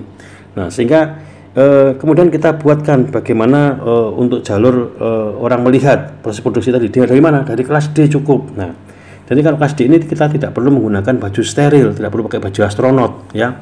Jadi cukup menggunakan lab jas tadi seperti tadi, kita bisa memantau kegiatan yang terjadi di ruang kelas A, kelas AB maupun di kelas AC. Kita bisa memantau dari jendela, dan kita buatkan jendela yang panjang, yang besar begitu seperti kayak akuarium ya, sehingga orang bisa melihat dengan jelas proses kegiatan yang ada di dalam ruang produksi tadi. Nah, kemudian kelas D ini kita juga gunakan untuk persiapan kegiatan persiapan proses produksi, kemudian untuk kegiatan pasca sterilisasi seperti apa? Visual inspection, untuk persiapan laundry baju steril dan sebagainya. Nah, kemudian kita juga siapkan ruang kelas F yang kita gunakan untuk kegiatan pengemasan sekunder. Nah, jadi untuk membuat sediaan steril, kita perlu ruang kelas A dalam latar belakang kelas B untuk produksi yang aseptis, kemudian ruang kelas A dengan latar belakang kelas C untuk produksi yang non aseptis, ruang kelas D untuk persiapan dan juga kegiatan pasca sterilisasi ya, kemudian ruang kelas F untuk kegiatan pengemasan sekunder. Nah, jadi ini adalah contoh ya layout bagaimana kita membuat layout ruang steril baik secara aseptis maupun yang non aseptis. Nah, berikutnya adalah selain desain ruangan dan layout bangunan, hal yang tidak kalah penting yang diatur dalam pedoman CPUB edisi tahun 2018 adalah mengenai bangunan untuk produksi sedian steril ini, yaitu konstruksi bangunan. Jadi selain ruangannya, layout bangunannya, konstruksi bangunan juga merupakan sangat penting sekali yang kita perlu perhatikan, ya. Kenapa? Karena standar konstruksi bangunan untuk ruang bersih atau clean room atau ruang untuk steril ini jauh lebih tinggi dibandingkan bangunan yang non steril. Nah, ini hati-hati ya. Bangunan untuk produksi steril ini kelasnya berbeda, ya. Pokoknya beda aja. Makanya kalau di CPO di Badan POM, kalau kita ngomong produk steril itu pasti pikirannya adalah sudah sangat paranoid istilahnya gitu ya. Kenapa? Karena memang resikonya sangat tinggi sekali. Nah, ini yang sering kali kenapa kadang-kadang kalau ya ada orang kalau saya ditanyain punya steril enggak? Kalau suatu perusahaan punya sediaan steril, wah itu sangat luar biasa. Kenapa? Karena persyaratannya sangat tinggi sekali. Nah, jadi bahkan standar konstruksi bangunannya pun berbeda antara produksi yang steril dan non steril. Nah, kemudian bahan konstruksi yang digunakan juga berbeda dengan produksi yang non steril. Ya, tadi desainnya sudah berbeda, standar konstruksinya juga berbeda, bahannya juga berbeda, ya. Jadi untuk bahan yang digunakan untuk membuat ruangan yang tadi ini adalah harus dibangun dengan struktur yang kedap udara. Jadi ruang bersih tadi harus dibangun dengan menggunakan struktur bahan yang harus kedap udara. Artinya apa? Tidak boleh tembus dengan udara. Jadi kita tidak mungkin menggunakan material katakanlah seperti kayak triplex gitu ya, atau kalsibot, nggak boleh. Kenapa? Karena nanti akan tembus dengan udara tadi. Nah, kita hanya bisa menggunakan material khusus ini yang tidak bisa tembus dengan udara tadi. Kemudian permukaan ruangan, terutama bagian dalam, harus licin, mudah dibersihkan dan mudah disanitasi. Nah, dengan berbagai persyaratan seperti ini, maka kita tidak bisa membuat bangunan untuk sediaan steril ini menggunakan struktur bangunan seperti bangunan untuk non steril, ya. Apa itu? Misalnya batu bata, kemudian di tembok, dicat dengan epoksi atau enamel, seperti itu tidak bisa. Tidak bisa kita membuat ruang steril dengan dengan tembok bata. Kenapa? Karena kalau kita gunakan bahan bangunan seperti itu, maka ruangan tadi tidak bisa disanitasi atau bahkan disterilisasi. Karena ruangan ini supaya steril, maka kita perlu lakukan sterilisasi ruangan dengan cara bagaimana? Difumigasi. Nah, sesuai dengan persyaratan CPUB. Nah, fumigasi tadi kita menggunakan bahan yang fumigan yang berasal dari hidrogen peroksida atau menggunakan formaldehid. Nah, pada saat kita fumigasi tadi, kalau kita menggunakan bahan bangunan yang tembok, batu bata di tembok, di plester, maka pasti rontok semua itu catnya, ya. Kenapa? Karena begitu kena hidrogen peroksida, maka itu luntur semua catnya kalau kita menggunakan cat epoksi atau cat enamel di dinding tadi. Ya, karena ini bahannya sangat keras sekali, ya. Bahannya sangat keras. Apalagi kalau tembok gitu ya, kalau tembok ya pasti habis semua itu temboknya, ya, kerombok semua. Mungkin sekali dua kali nggak apa-apa, tapi begitu tiap hari kita lakukan fumigasi, habis itu semua nanti temboknya, ya, bisa rontok semua. Jadi untuk bangunan konstruksi ruang steril ini harus menggunakan material yang khusus. Seperti apa misalnya? Seperti sandwich panel yang terbuat dari baja anti karat dan kemudian dicat menggunakan cat khusus, yaitu dusting powder khusus gitu. Nah, itu dan sebagainya. Ada banyak bahan-bahan digunakan untuk sebagai produksi steril ini. Nah, kemudian di dalam ruang bersih atau clean room tadi, semua permukaan bangunan yang terpapar kelingkungan harus ditetapkan, yaitu yang pertama kedap atau tahan terhadap air. Tidak boleh ada retak atau berpori, bisa bayangkan. Jadi sekuat-kuatnya bangunan dari tembok pasti ada retaknya, ada berporinya. Nah, sehingga tidak mungkin kita memenuhi persyaratan CPUB dengan menggunakan bangunan yang berasal dari batu bata, tembok dan sebagainya. Harus menggunakan bahan khusus yang disebut dengan sandwich panel tadi, ya. Kemudian tidak boleh melepaskan serat dan mengakumulasi partikel, debu dan mikroba. Sehingga dalam ruang produksi tadi tidak boleh ada celah-celah yang sulit dibersihkan.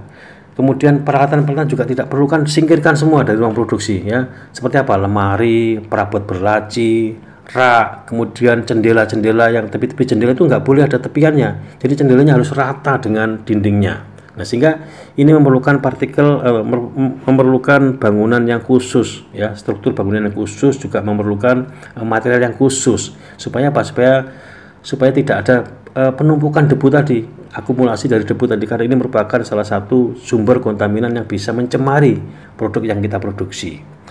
Kemudian tidak boleh juga menggunakan pintu dorong, kalau bahasa Jawa pintu sererek ya, pintu sererek atau pintu apa itu namanya, yang pokoknya tidak mengayun, jadi hanya di pintu didorong gitu ya. Yang diperbolehkan adalah pintu ayun atau swing door ya, bukan menggunakan pintu selerek. Kenapa? Kalau pintu selerek atau pintu dorong itu nanti akan bisa, karena harus ada relnya. Nah, relnya tadi merupakan tempat untuk berkumpulnya bakteri, partikel, debu dan macam-macam yang bisa mencemari produk steril yang kita buat di ruangan tadi. Nah, kemudian juga harus hati-hati terhadap plafon semu atau false ceiling. Nah, apa itu contohnya? Misalnya lampu ya, lampu itu kan ada di langit-langit itu adalah kan perlu lampu, perlu lubang untuk untuk sistem tata udara dan sebagainya. Nah, ini harus hati-hati sekali, tidak boleh bocor ya, karena ini sangat pernah kejadian. Saya terus terang saya pernah mengalami ini, begitu pusingnya cari penyebab kenapa kok ruangan ini dikualifikasi tidak pernah masuk, tapi ternyata adalah kenapa? Karena sealnya ternyata lepas ya. Jadi seal antara lampu dengan atapnya, dengan langit-langit itu ternyata dengan plafon ternyata ada yang lepas, sehingga begitu dikualifikasi ruangannya nggak pernah masuk, cuma partikelnya nggak masuk, bakterinya nggak masuk. Kenapa? Ternyata ruangannya bocor ya. Nah, ini bahkan bocornya sangat kecil sekalipun ini bisa sangat mempengaruhi dari kualitas ruangan yang kita gunakan. Ya, jadi ini harus hati-hati sekali pada saat kita membuat false ceiling ini atau plafon semu ini. Termasuk juga adalah pertemuan antara lantai dengan dinding. Nah, ini ya kan, lantai kan dari bahan misalnya dari epoksi ya, yang dilapisi dengan sekian tebal sekian milimeter persyaratannya. Nah, pertemuan antara dinding dengan epoksi ini perlu dibuat semacam kayak khusus ya. Jadi ada lapisannya khusus. Dan ini perlu Anda teliti pada saat kita serah terima dengan kontraktor. Kalau perlu diurutin satu persatu itu pertemuan antara dinding dengan dengan lantai ini. Kenapa? Karena begitu ini bocor, begitu ini terjadi sealnya lepas, yang terjadi adalah apa? Maka ruangan tadi tidak memenuhi persyaratan sebagai ruang untuk produksi steril. Nah, kemudian untuk pipa ya, pipa juga ada ketentuan khusus yang ada di dalam ruang produksi steril ini. Sedapat mungkin pipa dan saluran udara atau ductwork dipasang di luar, atau jika terpaksa harus dilakukan di dalam ruang produksi, maka harus dibungkus dengan kotak pembungkus sehingga tidak mengakumulasi debu, partikel atau mikroba. Jadi sedapat mungkin pipa ini ditaruh di luar ruang produksi, jangan masuk ruang produksi. Tapi jika terpaksa, misalnya untuk pipa untuk waterfall injeksi misalnya, kemudian untuk pipa aliran yang lain, maka harus dibungkus dengan kotak pembungkus sehingga tidak mengakumulasi dari debu ya. Kemudian termasuk partikel dan sebagainya. Seperti ini, contohnya seperti ini ya. Jadi itu termasuk adalah kotak untuk stop kontak. Ya, stop kontak untuk listrik ini harus ditutup, dibungkus sehingga tidak mengakumulasi. Jadi kalau ada di rumah itu kan ada stop kontak, lihat itu kan ada banyak debu yang menempel di situ. Nah, itu tidak boleh ada di ruang produksi steril terutama. Jadi harus diberi penutup yang tidak bisa mengakumulasi debu atau partikel di situ. Nah, kemudian instalasi pipa dan saluran duct yang tepat, tidak berlekuk atau berlubang, dan ujung pipa harus tertutup dengan rapat atau tersil dengan rapat. Kemudian ini yang penting juga, bahan pipa yang digunakan harus tahan terhadap korosi dan zat kimia yang lain. Nah, kalau saya minimal kualitas pipa yang digunakan adalah stainless steel 316 ya, agar tahan terhadap korosi. Jangan gunakan pipa dengan kualitas yang di bawahnya. Bahkan kalau perlu menggunakan kualitas yang SS316L ya. Kenapa? Karena pipa yang berkualitas rendah ini bisa berakibat korosi yang justru bisa menjadi sumber kontaminan bagi produk yang diproduksi di ruangan tadi. Jadi material atau bahan pipa ini sangat penting sekali ya. Jangan sampai Anda nanti tidak masuk ruangannya gara-gara pipanya korosi. Kenapa? Karena ternyata kualitas dari materialnya material yang tahan terhadap fumigasi, tahan terhadap proses sterilisasi. Ini adalah yang benar-benar harus berkualitas tinggi. Stainless steel pun harus menggunakan yang bahannya 316 minimal ya. Kalau bisa 316L, tapi kalau nggak bisa minimal adalah 316. Kalau 304 saya jamin tidak sampai setahun udah rontok semua ya.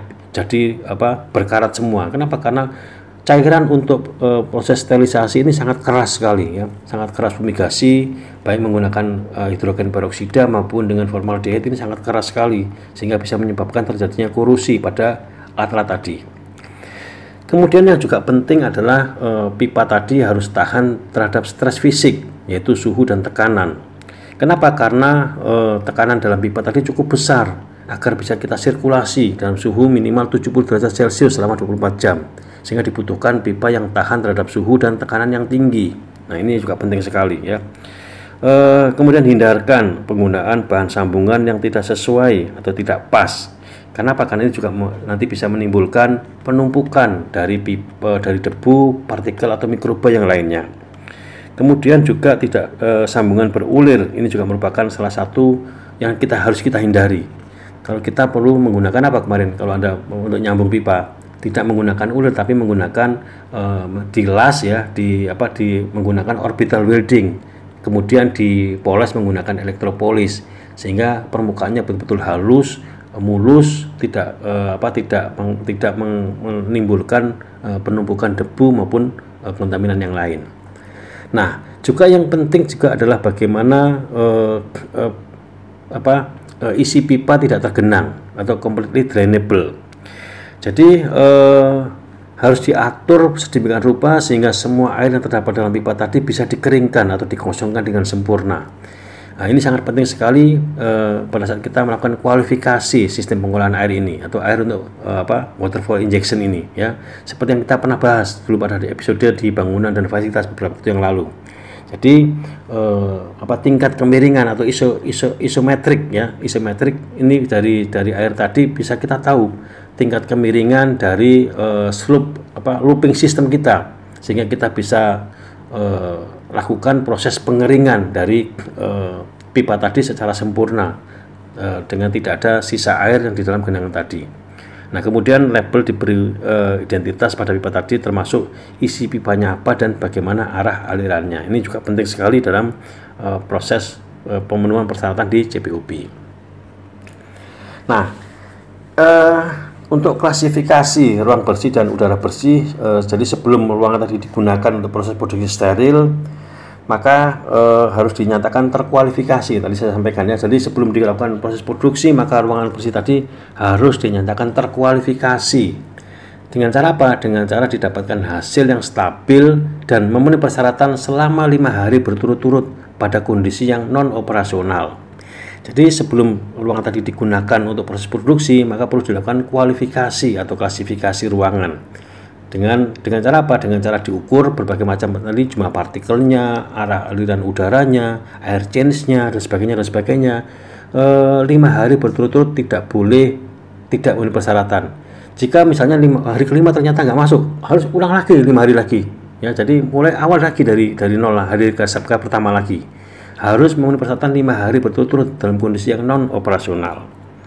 Nah, untuk tujuan klasifikasi hendaklah dipakai alat penghitung partikel portable dengan selang pendek untuk pengambilan sampel karena akan terjadi presipitasi yang tinggi dari partikel yang diameternya atau dengan ukuran lebih dari 5 mikrometer. Nah, alatnya seperti ini, alatnya seperti ini untuk melakukan kualifikasi ruangan ya. Kira-kira seperti ini. Sebentar. Nah, seperti ini ya. Ini adalah alat yang digunakan untuk menghitung jumlah partikel dengan partikel counter portable. Jadi ini artinya selangnya pendek, kemudian digunakan bisa dipindah-pindah, bisa dibawa kemana-mana. Tujuannya apa? Digunakan untuk melakukan kualifikasi ruangan. Nah, beda nanti dengan dengan pemantauan. Kalau pemantauan nanti kita menggunakan alat yang berbeda. Jadi betul-betul kalau Anda produksi steril, siapin dana yang yang banyak ya. Kenapa? Karena alat yang Anda gunakan nanti banyak sekali, termasuk partikel counter, termasuk juga pemantauan partikel dan sebagainya. Nah, ini adalah alat yang kita gunakan untuk menghitung jumlah partikel yang digunakan untuk kualifikasi ruangan. Nah, apabila digunakan sistem pengambilan sampel jarak jauh, maka yang menggunakan selang yang panjang pada sistem udara unidirectional adalah digunakan sampel head isokinetis. Oke, nanti kita lihat nanti bagaimana kalau menggunakan yang sampel yang panjang, terutama untuk yang di dalam LAF, ya, dalam laminar airflow. Nah, ini adalah contoh ya bagaimana bangunan penempatan mesin yang digunakan di ruang produksi, ruang kelas A dengan latar belakang kelas B. Ya, jadi di situ ada mesinnya, kemudian ruangannya adalah ruang kelas B, mesinnya di situ ada RABS, ya di dalam mesin itu adalah ruang kelas A. Ya, jadi kira-kira seperti ini. Ya, jadi ini adalah gambaran bagaimana. Nah, kemudian ada di situ bagaimana kita untuk mengukur mengukur jumlah partikelnya. Ya, di titik-titik ada tanda panah di situ, ada tempat untuk menempatkan head isokinetis. Head isokinetis digunanya apa? Untuk menghitung jumlah partikel di dalam ruangan tadi. Nah, ini digunakan untuk proses pemantauan ya. Sedangkan kalau untuk proses klasifikasi atau kualifikasi menggunakan yang portable tadi. Nah, kemudian pada saat kita melakukan proses kualifikasi ruangan, kita harus ukur juga airflow-nya, airflow test. Apa itu airflow? Airflow atau aliran udara ini digunakan untuk mengukur kecepatan dan keseragaman aliran udara dan tingkat atau jumlah pasokan udara. Oke. Pelan-pelan. Jadi airflow ini bisa ada dua macam. Yang pertama kita gunakan untuk mengukur kecepatan dan keseragaman aliran udara. Tujuannya apa? Tujuannya adalah untuk menentukan aliran udara laminar. Masih ingat berapa tadi kecepatan udara laminar? Ya, 0,36 sampai 0,54 meter per detik. Nah, bagaimana cara mengukurnya? Nah, ukurnya dengan menggunakan airflow test ini. Nah, airflow test ini kita bisa mengukur berapa kecepatan aliran udaranya. Untuk apa? Untuk menentukan istilahnya kecepatan udara laminar tadi.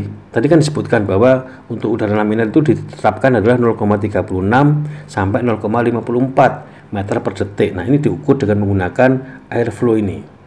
Nah, kalau untuk yang udara yang non laminar tadi apa syaratnya?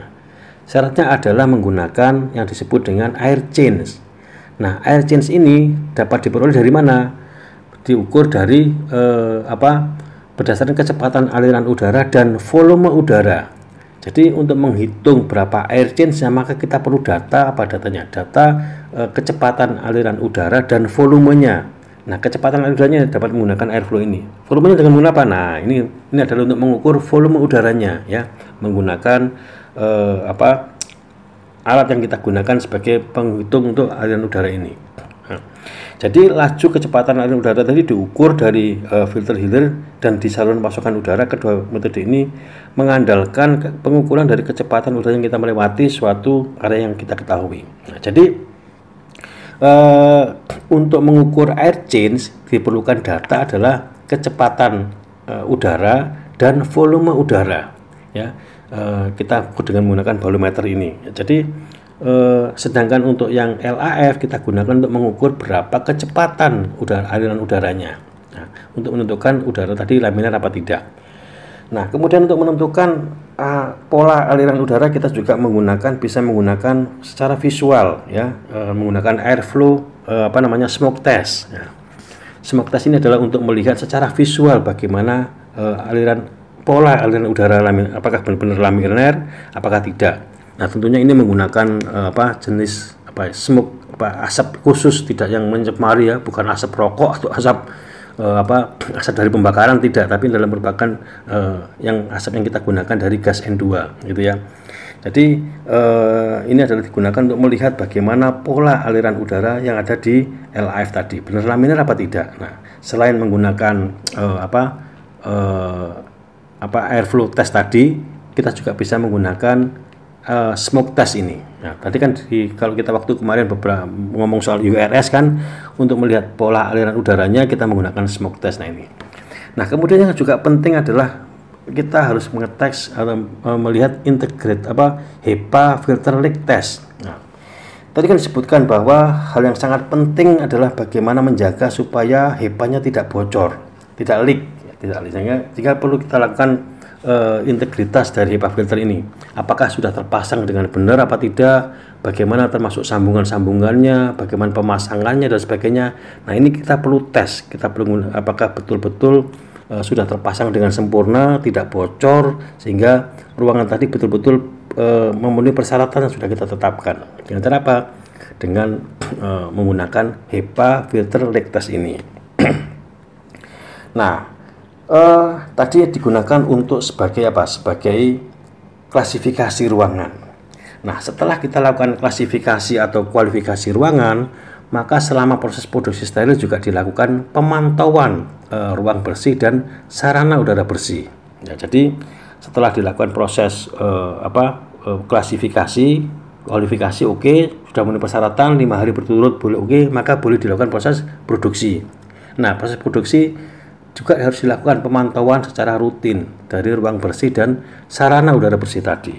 Ya, jadi ruang bersih dan sarana udara bersih harus dipantau secara rutin pada saat kegiatan berlangsung. Nah, penentuan lokasi pengambilan sampel berdasarkan dari studi analisis resiko yang dilakukan secara formal dari data yang diperoleh pada saat penentuan klasifikasi ruangan dan atau sarana udara bersih tadi. Nah, untuk zona kelas A, maka pemantauan hendaklah dilakukan selama proses kritis berlangsung, termasuk dalam perakitan alat, kecuali jika dijustifikasi bahwa kontaminasi yang terjadi dapat dalam proses tadi dapat merusak alat penghitung partikel atau menimbulkan bahaya, seperti misalnya ada mikroorganisme hidup atau bahan berbahaya radiologis yang lain. Jadi untuk kelas A ini dilakukan proses pemantauan selama proses kritis berlangsung tadi ya. Nah, ini adalah alat yang tadi pemantauan tadi, ini salah nih kebalik gambarnya ya. Harusnya yang tadi.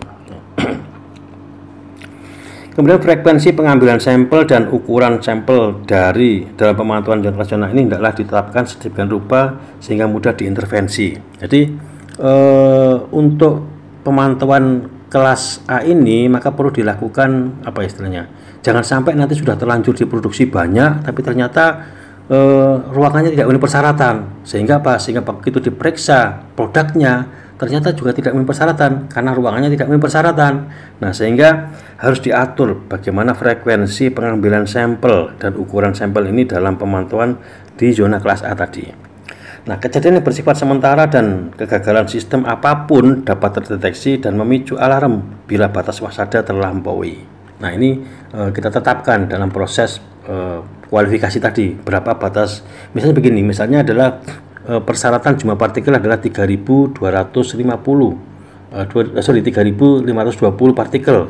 Nah, maka kita harus tetapkan berapa batas partikel yang bisa memicu terjadinya batas aman, batas waspada dan batas action, yaitu limit action maupun action limit maupun alt limit kita tetapkan di situ. Nah, sehingga sebelum batas itu terlampaui maka ada alarm yang berbunyi sehingga kita bisa melakukan tindakan, misalnya penghentian proses produksi, penutupan dan lain-lain dan sebagainya, mungkin fumigasi ulang, pembersihan ulang dan sebagainya. Nah, ini harus ditetapkan pada saat kita melakukan kualifikasi atau klasifikasi ruangan tadi. Jumlah rendah dari partikel yang berukuran lebih dari 5 mikron di lokasi titik pengisian pada saat pengisian berlangsung tidak selalu dapat tercapai. Nah, hal ini dapat diterima karena ada sebaran partikel atau tetesan produk itu sendiri. Jadi kalau terjadi false pembacaan salah dari alat tadi, nah kita lihat apakah terjadi tetesan yang produk apa tidak. Nah, kira-kira begitu.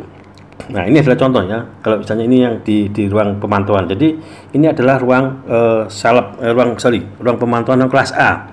Nah, di situ ditempatkan beberapa alat pemantau yang seperti ini. Ya, jadi ini adalah merupakan head isokinetis. Jadi Jadi masing-masing alat tadi ditempatkan di ruang empty sterile file, di ruang filling, di ruang stopper. Nah, ini adalah digunakan pemantauan di situ. Ini bukan untuk klasifikasi, tetapi digunakan untuk pemantauan secara rutin dalam proses produksi yang rutin menggunakan alatnya seperti ini. Jadi ini terpasang di situ, tidak yang portable dipindah-pindah tadi. Kalau yang dipindah-pindah tadi digunakan untuk proses kualifikasi. Nah, ini digunakan untuk proses pemantauan. Jadi Anda harus menyediakan dua alat tadi, satu untuk particle counter tadi, satu untuk kualifikasi, satu untuk pemantauan atau observasi setiap harinya yang kita gunakan. Nah, kira-kira begitu. Jadi sistem pengenalan partikel udara tergantung dari beberapa alat penghitung partikel yang independen, suatu jaringan dari serangkaian titik pengambilan sampel yang dihubungkan dengan manifold pada satu penghitung partikel atau kombinasi dari kedua sistem tersebut. Sistem yang terpilih hendaklah disesuaikan dengan ukuran partikel yang ada. Jadi untuk ini tadi disebutkan tadi ya. Jadi kalau menggunakan partikel pemantauan menggunakan beberapa manifold tadi. Nah, penempatan dari manifold ini tergantung dari hasil kualifikasi tadi, ditetapkan berdasarkan tadi kajian risiko mutu yang ditetapkan oleh bagian pengawasan atau penjaminan mutu atau bagian quality assurance. Nah, berikutnya adalah di mana berlangsung kegiatan aseptis, hendaklah juga dilakukan pemantauan misalnya dengan cawan papar, pengambilan sampel udara secara volumetris, dan pengambilan sampel permukaan dengan menggunakan cara swab maupun kontak plate. Nah, oke, ini beda lagi ceritanya ya. Kita kan tadi ada dua partikel, dua jenis partikel, yaitu viable dan non viable. Kalau yang non viable atau yang tidak hidup digunakan menggunakan particle counter tadi ya, persyaratan tadi ya, ada viable maupun non viable. Yang non viable atau yang tidak hidup yang kita gunakan tadi adalah menggunakan particle counter yang kita ukur pada saat kita melakukan proses kualifikasi atau klasifikasi ruangan dan ruang bersih tadi. Nah, yang ini adalah partikel yang viable, partikel hidup. Nah, pada saat proses produksi berlangsung, kita lakukan proses pemantauan. Jadi di mana kegiatan aseptis terutama hendaklah sering dilakukan pemantauan dengan menggunakan apa? Dengan cawan papar atau dengan touch plate, kemudian menggunakan air sampler, sampel udara, kemudian menggunakan sampel permukaan atau touch plate ya, baik menggunakan usap maupun menggunakan contact plate atau cawan kontak.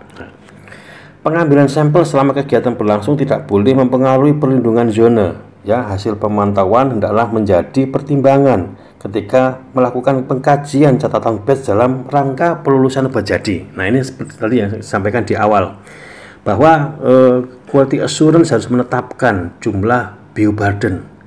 Nah, termasuk di sini adalah bagaimana tentang pemantauan proses ruang bersih ini dengan menggunakan contact plate ini, di mana permukaan ruang kerja dan personel adalah dipantau setelah kegiatan kritis selesai dilakukan, misalnya pengisian aseptis misalnya. Nah, ini adalah dilakukan proses pemantauan.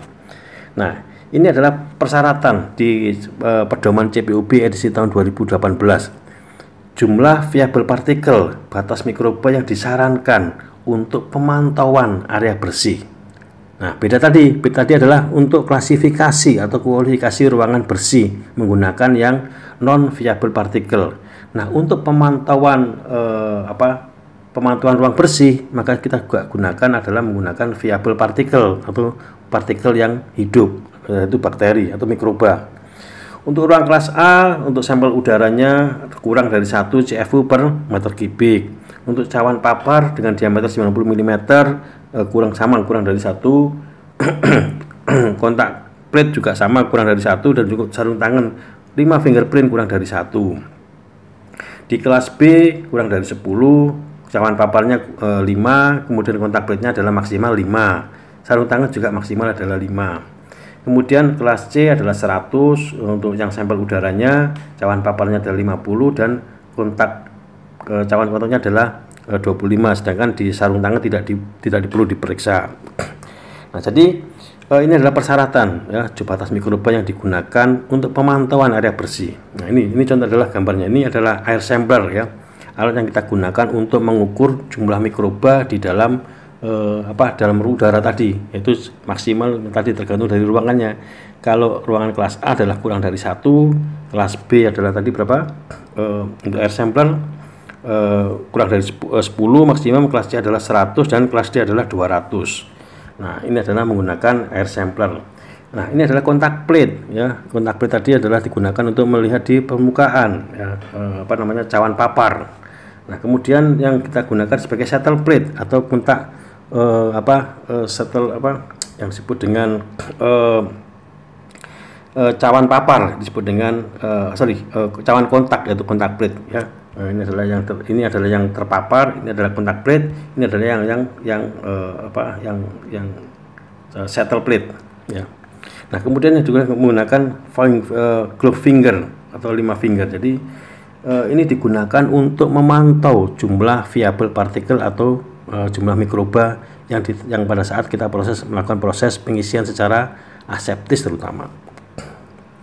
Nah, kemudian ruang ganti baju juga mendapat perhatian dari CPUB ini ya, di mana sistem tata udara dan ruangan tersebut harus disesuaikan dengan kelas kebersihan ya. Seperti tadi di layout yang sudah saya sebutkan tadi, di situ juga ada bagaimana ruang ganti baju atau ruang ganti pakaian untuk masuk ke ruangan steril.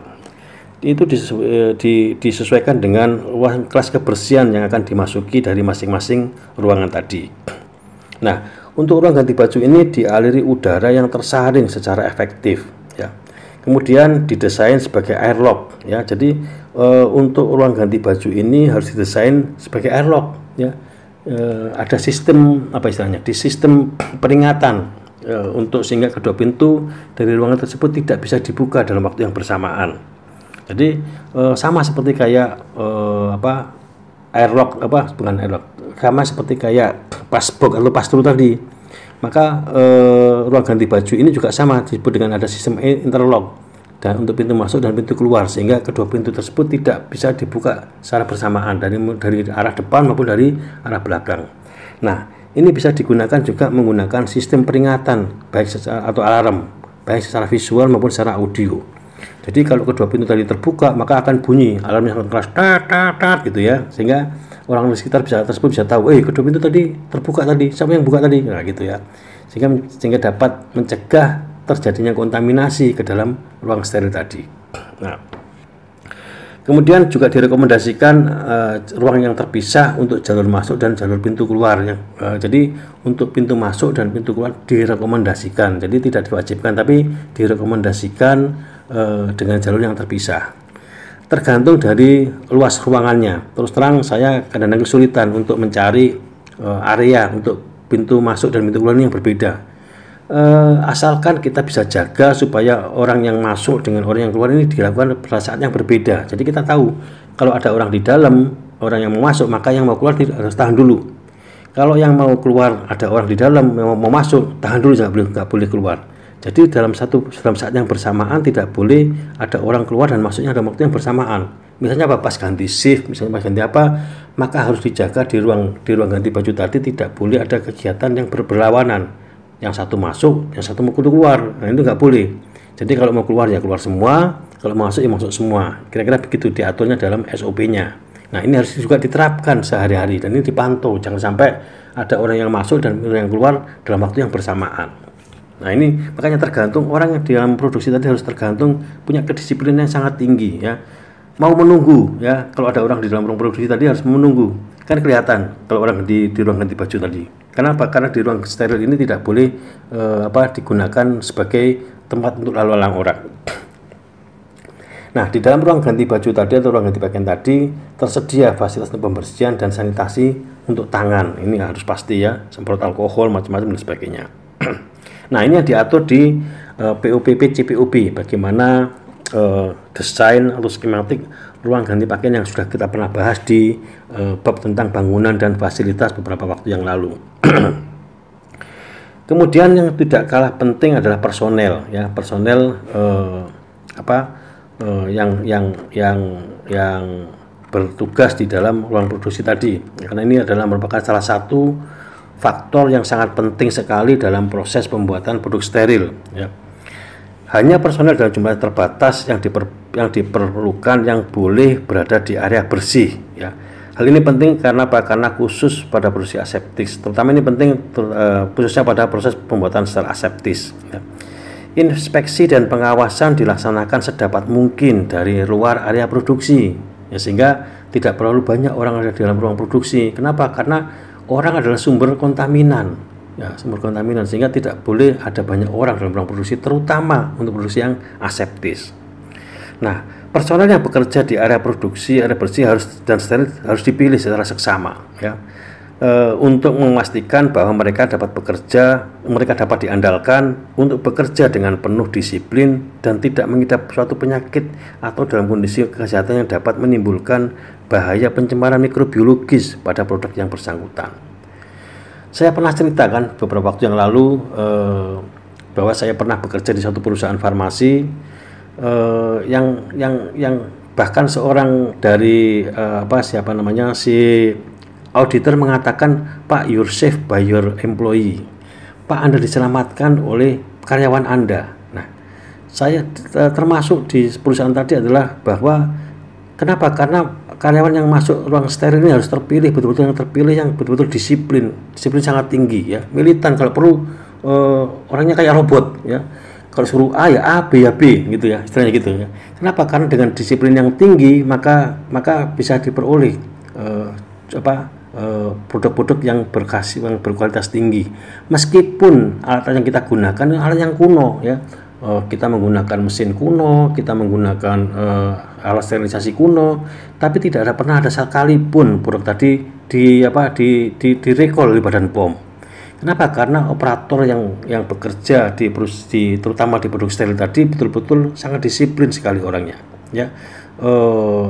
Bersih, resian ya, tanda bahasa Indonesia resian, tidak kemproh, tidak jorok, kemudian rapi, orangnya juga teliti, kemudian apalagi ya, pokoknya yang orang tadi melihatnya itu sangat senang sekali. Kenapa? Karena orangnya juga rapi, bersih, disiplin, waktunya dicuci ya dicuci, waktunya fumigasi, waktunya keluar dan sebagainya. Jadi meskipun kita tidak memiliki mesin yang canggih, yang serba otomatis, meskipun masih sering manual ya, alatnya juga kadang kuno, tetapi kita tetap bisa menghasilkan produk yang berkualitas tinggi, tidak pernah di-recall oleh Badan POM. Kenapa? Karena personel dari faktor personalia ini yang sangat menentukan sekali keberhasilan dari proses produksi steril yang kita gunakan. Nah, kira-kira begitu ya. Ini pengalaman pribadi saja ya. Jadi pengalaman saya menunjukkan bahwa faktor personel adalah faktor yang sangat penting, terutama dalam produk steril. Kira-kira begitu. Nah, standar hygiene perorangan dan kebersihan yang tinggi adalah esensial. Ya. Personel yang terlibat dalam pembuatan produk steril ini diinstruksikan untuk melaporkan kembali kondisi kesehatan yang dapat menyebabkan terjadinya penyebaran penyemaran ini. Kemudian pakaian rumah dan pakaian kerja reguler tidak boleh dibawa masuk ke dalam dalam kamar ganti pakaian yang berhubungan dengan ruang kelas B dan kelas C. Ini agak sedikit tricky ya, terutama saya ngomong tricky. Kenapa? Karena kan tidak mungkin kita telanjang bulat gitu ya, istilahnya gitu ya. Mau tidak mau tetap pakai baju rumah ya, baju kaos, paling nggak kaos dalam maupun celana dalam lah, celana pendek ya. Tidak mungkin dalam kondisi yang kita sekarang ini tidak menggunakan pakaian sama sekali dari rumah.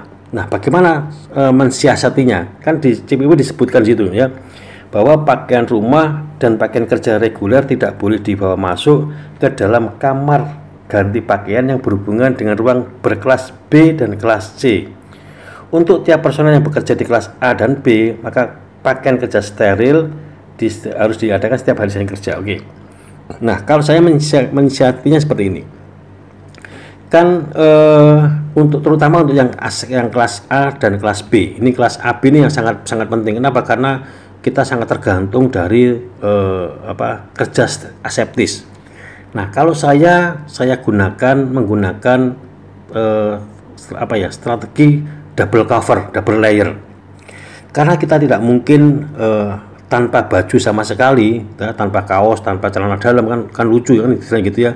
Maka biasanya saya rangkepin. Jadi ada kalau masuk ke dalam ruang kelas AB, maka digunakan 2 baju steril. Nah, jadi baju sterilnya tidak hanya 1 rangkap, tapi 2 rangkap. Jadi rangkap yang pertama kita seolah-olah itu adalah masuk ruang kelas C, ya, kelas C dulu. Jadi sebelum masuk ruang kelas B, kita masuk ke ruang kelas C dulu. Kemudian setelah dari ruang kelas C, kita masuk lagi ke ruang kelas B. Nah, pakai baju lagi, baju steril lagi. Jadi kita menggunakan 2 kali baju steril. Nah, untuk yang kerja di ruang kelas A dan kelas B. Wah, gimana Pak rasanya Pak? Kan panas sekali. Nah, itulah gunanya kenapa di ruang kelas AB tadi ada persyaratan suhunya berapa suhunya kalau masih ingat? Iya, 16 sampai 25 derajat Celcius. Jadi meskipun pakai menggunakan baju double rangkap tidak merasa gerah. Kenapa? Karena suhunya sejuk. Nah, kalau Anda lihat di ruang steril itu suhunya harus sejuk sehingga meskipun kita menggunakan baju rangkap 2, tapi tetap merasa tidak sumuk, tidak gerah, tidak mengeluarkan keringat. Kenapa? Karena udaranya cukup sejuk supaya tidak merasa gerah dengan menggunakan 2 lapis baju steril tadi. Jadi kalau sekarang misalnya ada musim corona seperti ini, kemudian ada banyak tenaga kesehatan yang mengeluh macam-macam. Nah, karena ruangannya yang tidak memungkinkan, ya, tinggal diatur saja suhu udaranya dalam ruangan tadi supaya tidak terjadi tidak gerah, tidak menimbulkan keringat dan macam-macam. Di industri farmasi sudah biasa seperti itu, ya. Kita menggunakan baju astronot sepanjang hari, sepanjang jam, itu sudah biasa. Jadi bukan merupakan cerita yang heroik lagi lah kalau di industri farmasi. Kenapa? Karena kita sudah biasa. Nah, ini Anda lihat, ya. Bajunya seperti ini. Baju personel yang masuk ruang area harus mengganti semua bagian khusus, mencakup penutup kepala. Nah, ini buktinya nyatanya. Ya, Anda lihat di situ, ya. Yang di sebelah kanan itu adalah untuk baju ruang kelas C, AC, ya. Jadi hanya 1 lapis. Kalau sebelah kiri ini adalah menggunakan baju 2 lapis. Nah, itu Anda bayangkan itu bajunya 2 lapis itu. Jadi untuk yang dimasuk ruang kelas AB itu adalah menggunakan baju 2 lapis. Kenapa? Karena persyaratannya adalah tidak boleh menggunakan baju rumah. Nah, supaya tidak boleh baju rumah tadi kita lapisi dengan baju ruang kelas C, baru masuk ke ruang kelas B. Nah, seperti itu ya. Jadi kalau kita ngomongin sekarang banyak keluhan tentang baju hazmat macam-macam. Dan sebenarnya kalau di orang di industri sudah biasa menangani baju seperti ini, ya. Jadi dan tidak hanya 1 rangkap, itu bisa jadi 2 rangkap. Kenapa? Karena untuk mensiasati karena kita menggunakan proses secara aseptis. Nah, ini triknya seperti itu, ya. Jadi memang baju rumah saya akui betul itu adalah merupakan salah satu sumber kontaminan, dan ini pernah kita buktikan juga dengan berbagai macam tes gitu, ya. Memang baju rumah, baju termasuk underwear maupun kaos oblong kayak mau celana pendek kayak tetap saja itu adalah merupakan banyak mengandung kuman, bakteri dan sebagainya. Nah, untuk mensiasati itu maka kita menggunakan trik, yaitu menggunakan double baju steril seperti ini. Dan ini tidak panas, tidak sumuk. Kenapa? Karena dalam ruangannya sendiri pun nyaman. Suhunya adalah 16 sampai 25 derajat Celcius tadi. Nah, sehingga personel pun sudah merasa nyaman dengan menggunakan baju ini. Nah, kira-kira begitu triknya, ya. Jadi meskipun menggunakan baju steril yang rangkap-rangkap, tapi tetap nyaman digunakan untuk proses bekerja di ruang yang aseptis tadi. Oke. Jadi pakaian ini tidak boleh melepaskan serat dan bahkan partikulat, dan hendaklah mampu menahan partikel yang dilepaskan oleh tubuh, ya. Jadi terutama ini adalah untuk yang bekerja di area kelas aseptis, yaitu kelas A dan kelas B tadi. Nah, kemudian untuk fasilitas ini juga merupakan material tidak diperbolehkan, terutama adalah material-material yang tidak diperbolehkan di ruang clean room atau ruang steril. Misalnya karton, kemudian kayu, kemudian kertas-kertas yang tidak digunakan itu tidak boleh masuk ke dalam ruang steril, ya.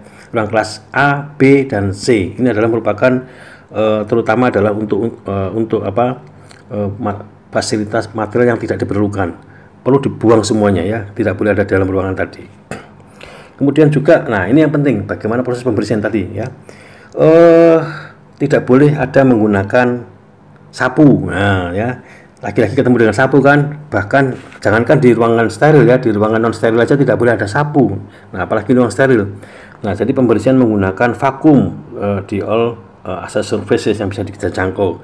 Yang tidak bisa dijangkau kita gunakan lap, menggunakan wipe. Jadi menggunakan lap yang bebas karat ya. Bebas serat. Jadi menggunakan material yang bebas serat, yang tidak boleh mengeluarkan yang disebut dengan lint free polyester. Jadi bebas serat. Ya semacam kanebo lah, ya gitu ya, lap kanebo. Tapi di atasnya kanebo, bukan kanebo. Jadi kanebo itu masih sedikit mengeluarkan serat kalau sudah mulai tua, ya sudah mulai brodoli itu mengeluarkan serat. Nah, itu ada bahan khusus yang kita gunakan di industri farmasi yang untuk steril, itu adalah yang benar-benar sudah lint free ya. Lint free itu artinya bebas serat sama sekali. Jadi meskipun sudah brodoli tapi tidak mengeluarkan serat. Itu di atasnya kanebo. Tapi kanebo oke lah, masih bisa diterima ya. Tapi kanebo yang asli, yang beneran ya, bukan yang palsu, yang brodoli itu ya. Kalau kanebo yang asli lint free yang asli tidak akan mengeluarkan serat seperti tadi ya. Termasuk juga untuk dinding, langit-langit ini kita lakukan kita gunakan lap yang bebas dari serat tadi. Jadi tidak boleh menggunakan lapel yang geribuk ya, geribuk kayak rambut gembel gitu, enggak boleh seperti itu, tapi menggunakan lap khusus yang tidak mengeluarkan serat yang bisa menimbulkan pencemaran terhadap lingkungan. Nah, kemudian juga menggunakan air yang kita gunakan dalam water for injeksi untuk bisa melakukan proses pembersihan tadi ini. Demikianlah teman-teman semua, bagian pertama dari pembahasan kita tentang pembuatan produk steril berdasarkan Aneks 1 dari Pedoman CPOB edisi tahun 2018. Pada episode yang akan datang kita akan belajar tentang air yang digunakan untuk produksi steril atau water for injection. Kemudian kita juga belajar tentang bagaimana metode sterilisasi yang digunakan di industri farmasi. Kemudian pembuatan produk steril baik itu aseptis maupun non aseptis. Kemudian kita juga akan belajar tentang bagaimana tentang bioburden yang banyak disebut-sebut sebagai salah satu perubahan yang sangat penting di dalam CPOB edisi tahun 2018 ini. Kemudian yang juga tidak kalah penting adalah kita akan bahas bagaimana validasi proses aseptis atau media fill yang merupakan salah satu faktor terpenting dalam proses pembuatan produk steril secara aseptis. Kemudian kita juga akan belajar bagaimana penyelesaian produk steril dan pengawasan mutu yang dilakukan dalam proses pembuatan produk steril ini. Jangan lupa untuk subscribe, like, dan share video ini. Jika ada pertanyaan, saran, atau usulan, silahkan tulis komen di bawah ini. Semoga video ini bermanfaat bagi kita semuanya. Sampai jumpa pada episode selanjutnya. Terima kasih. Wassalamualaikum warahmatullahi wabarakatuh.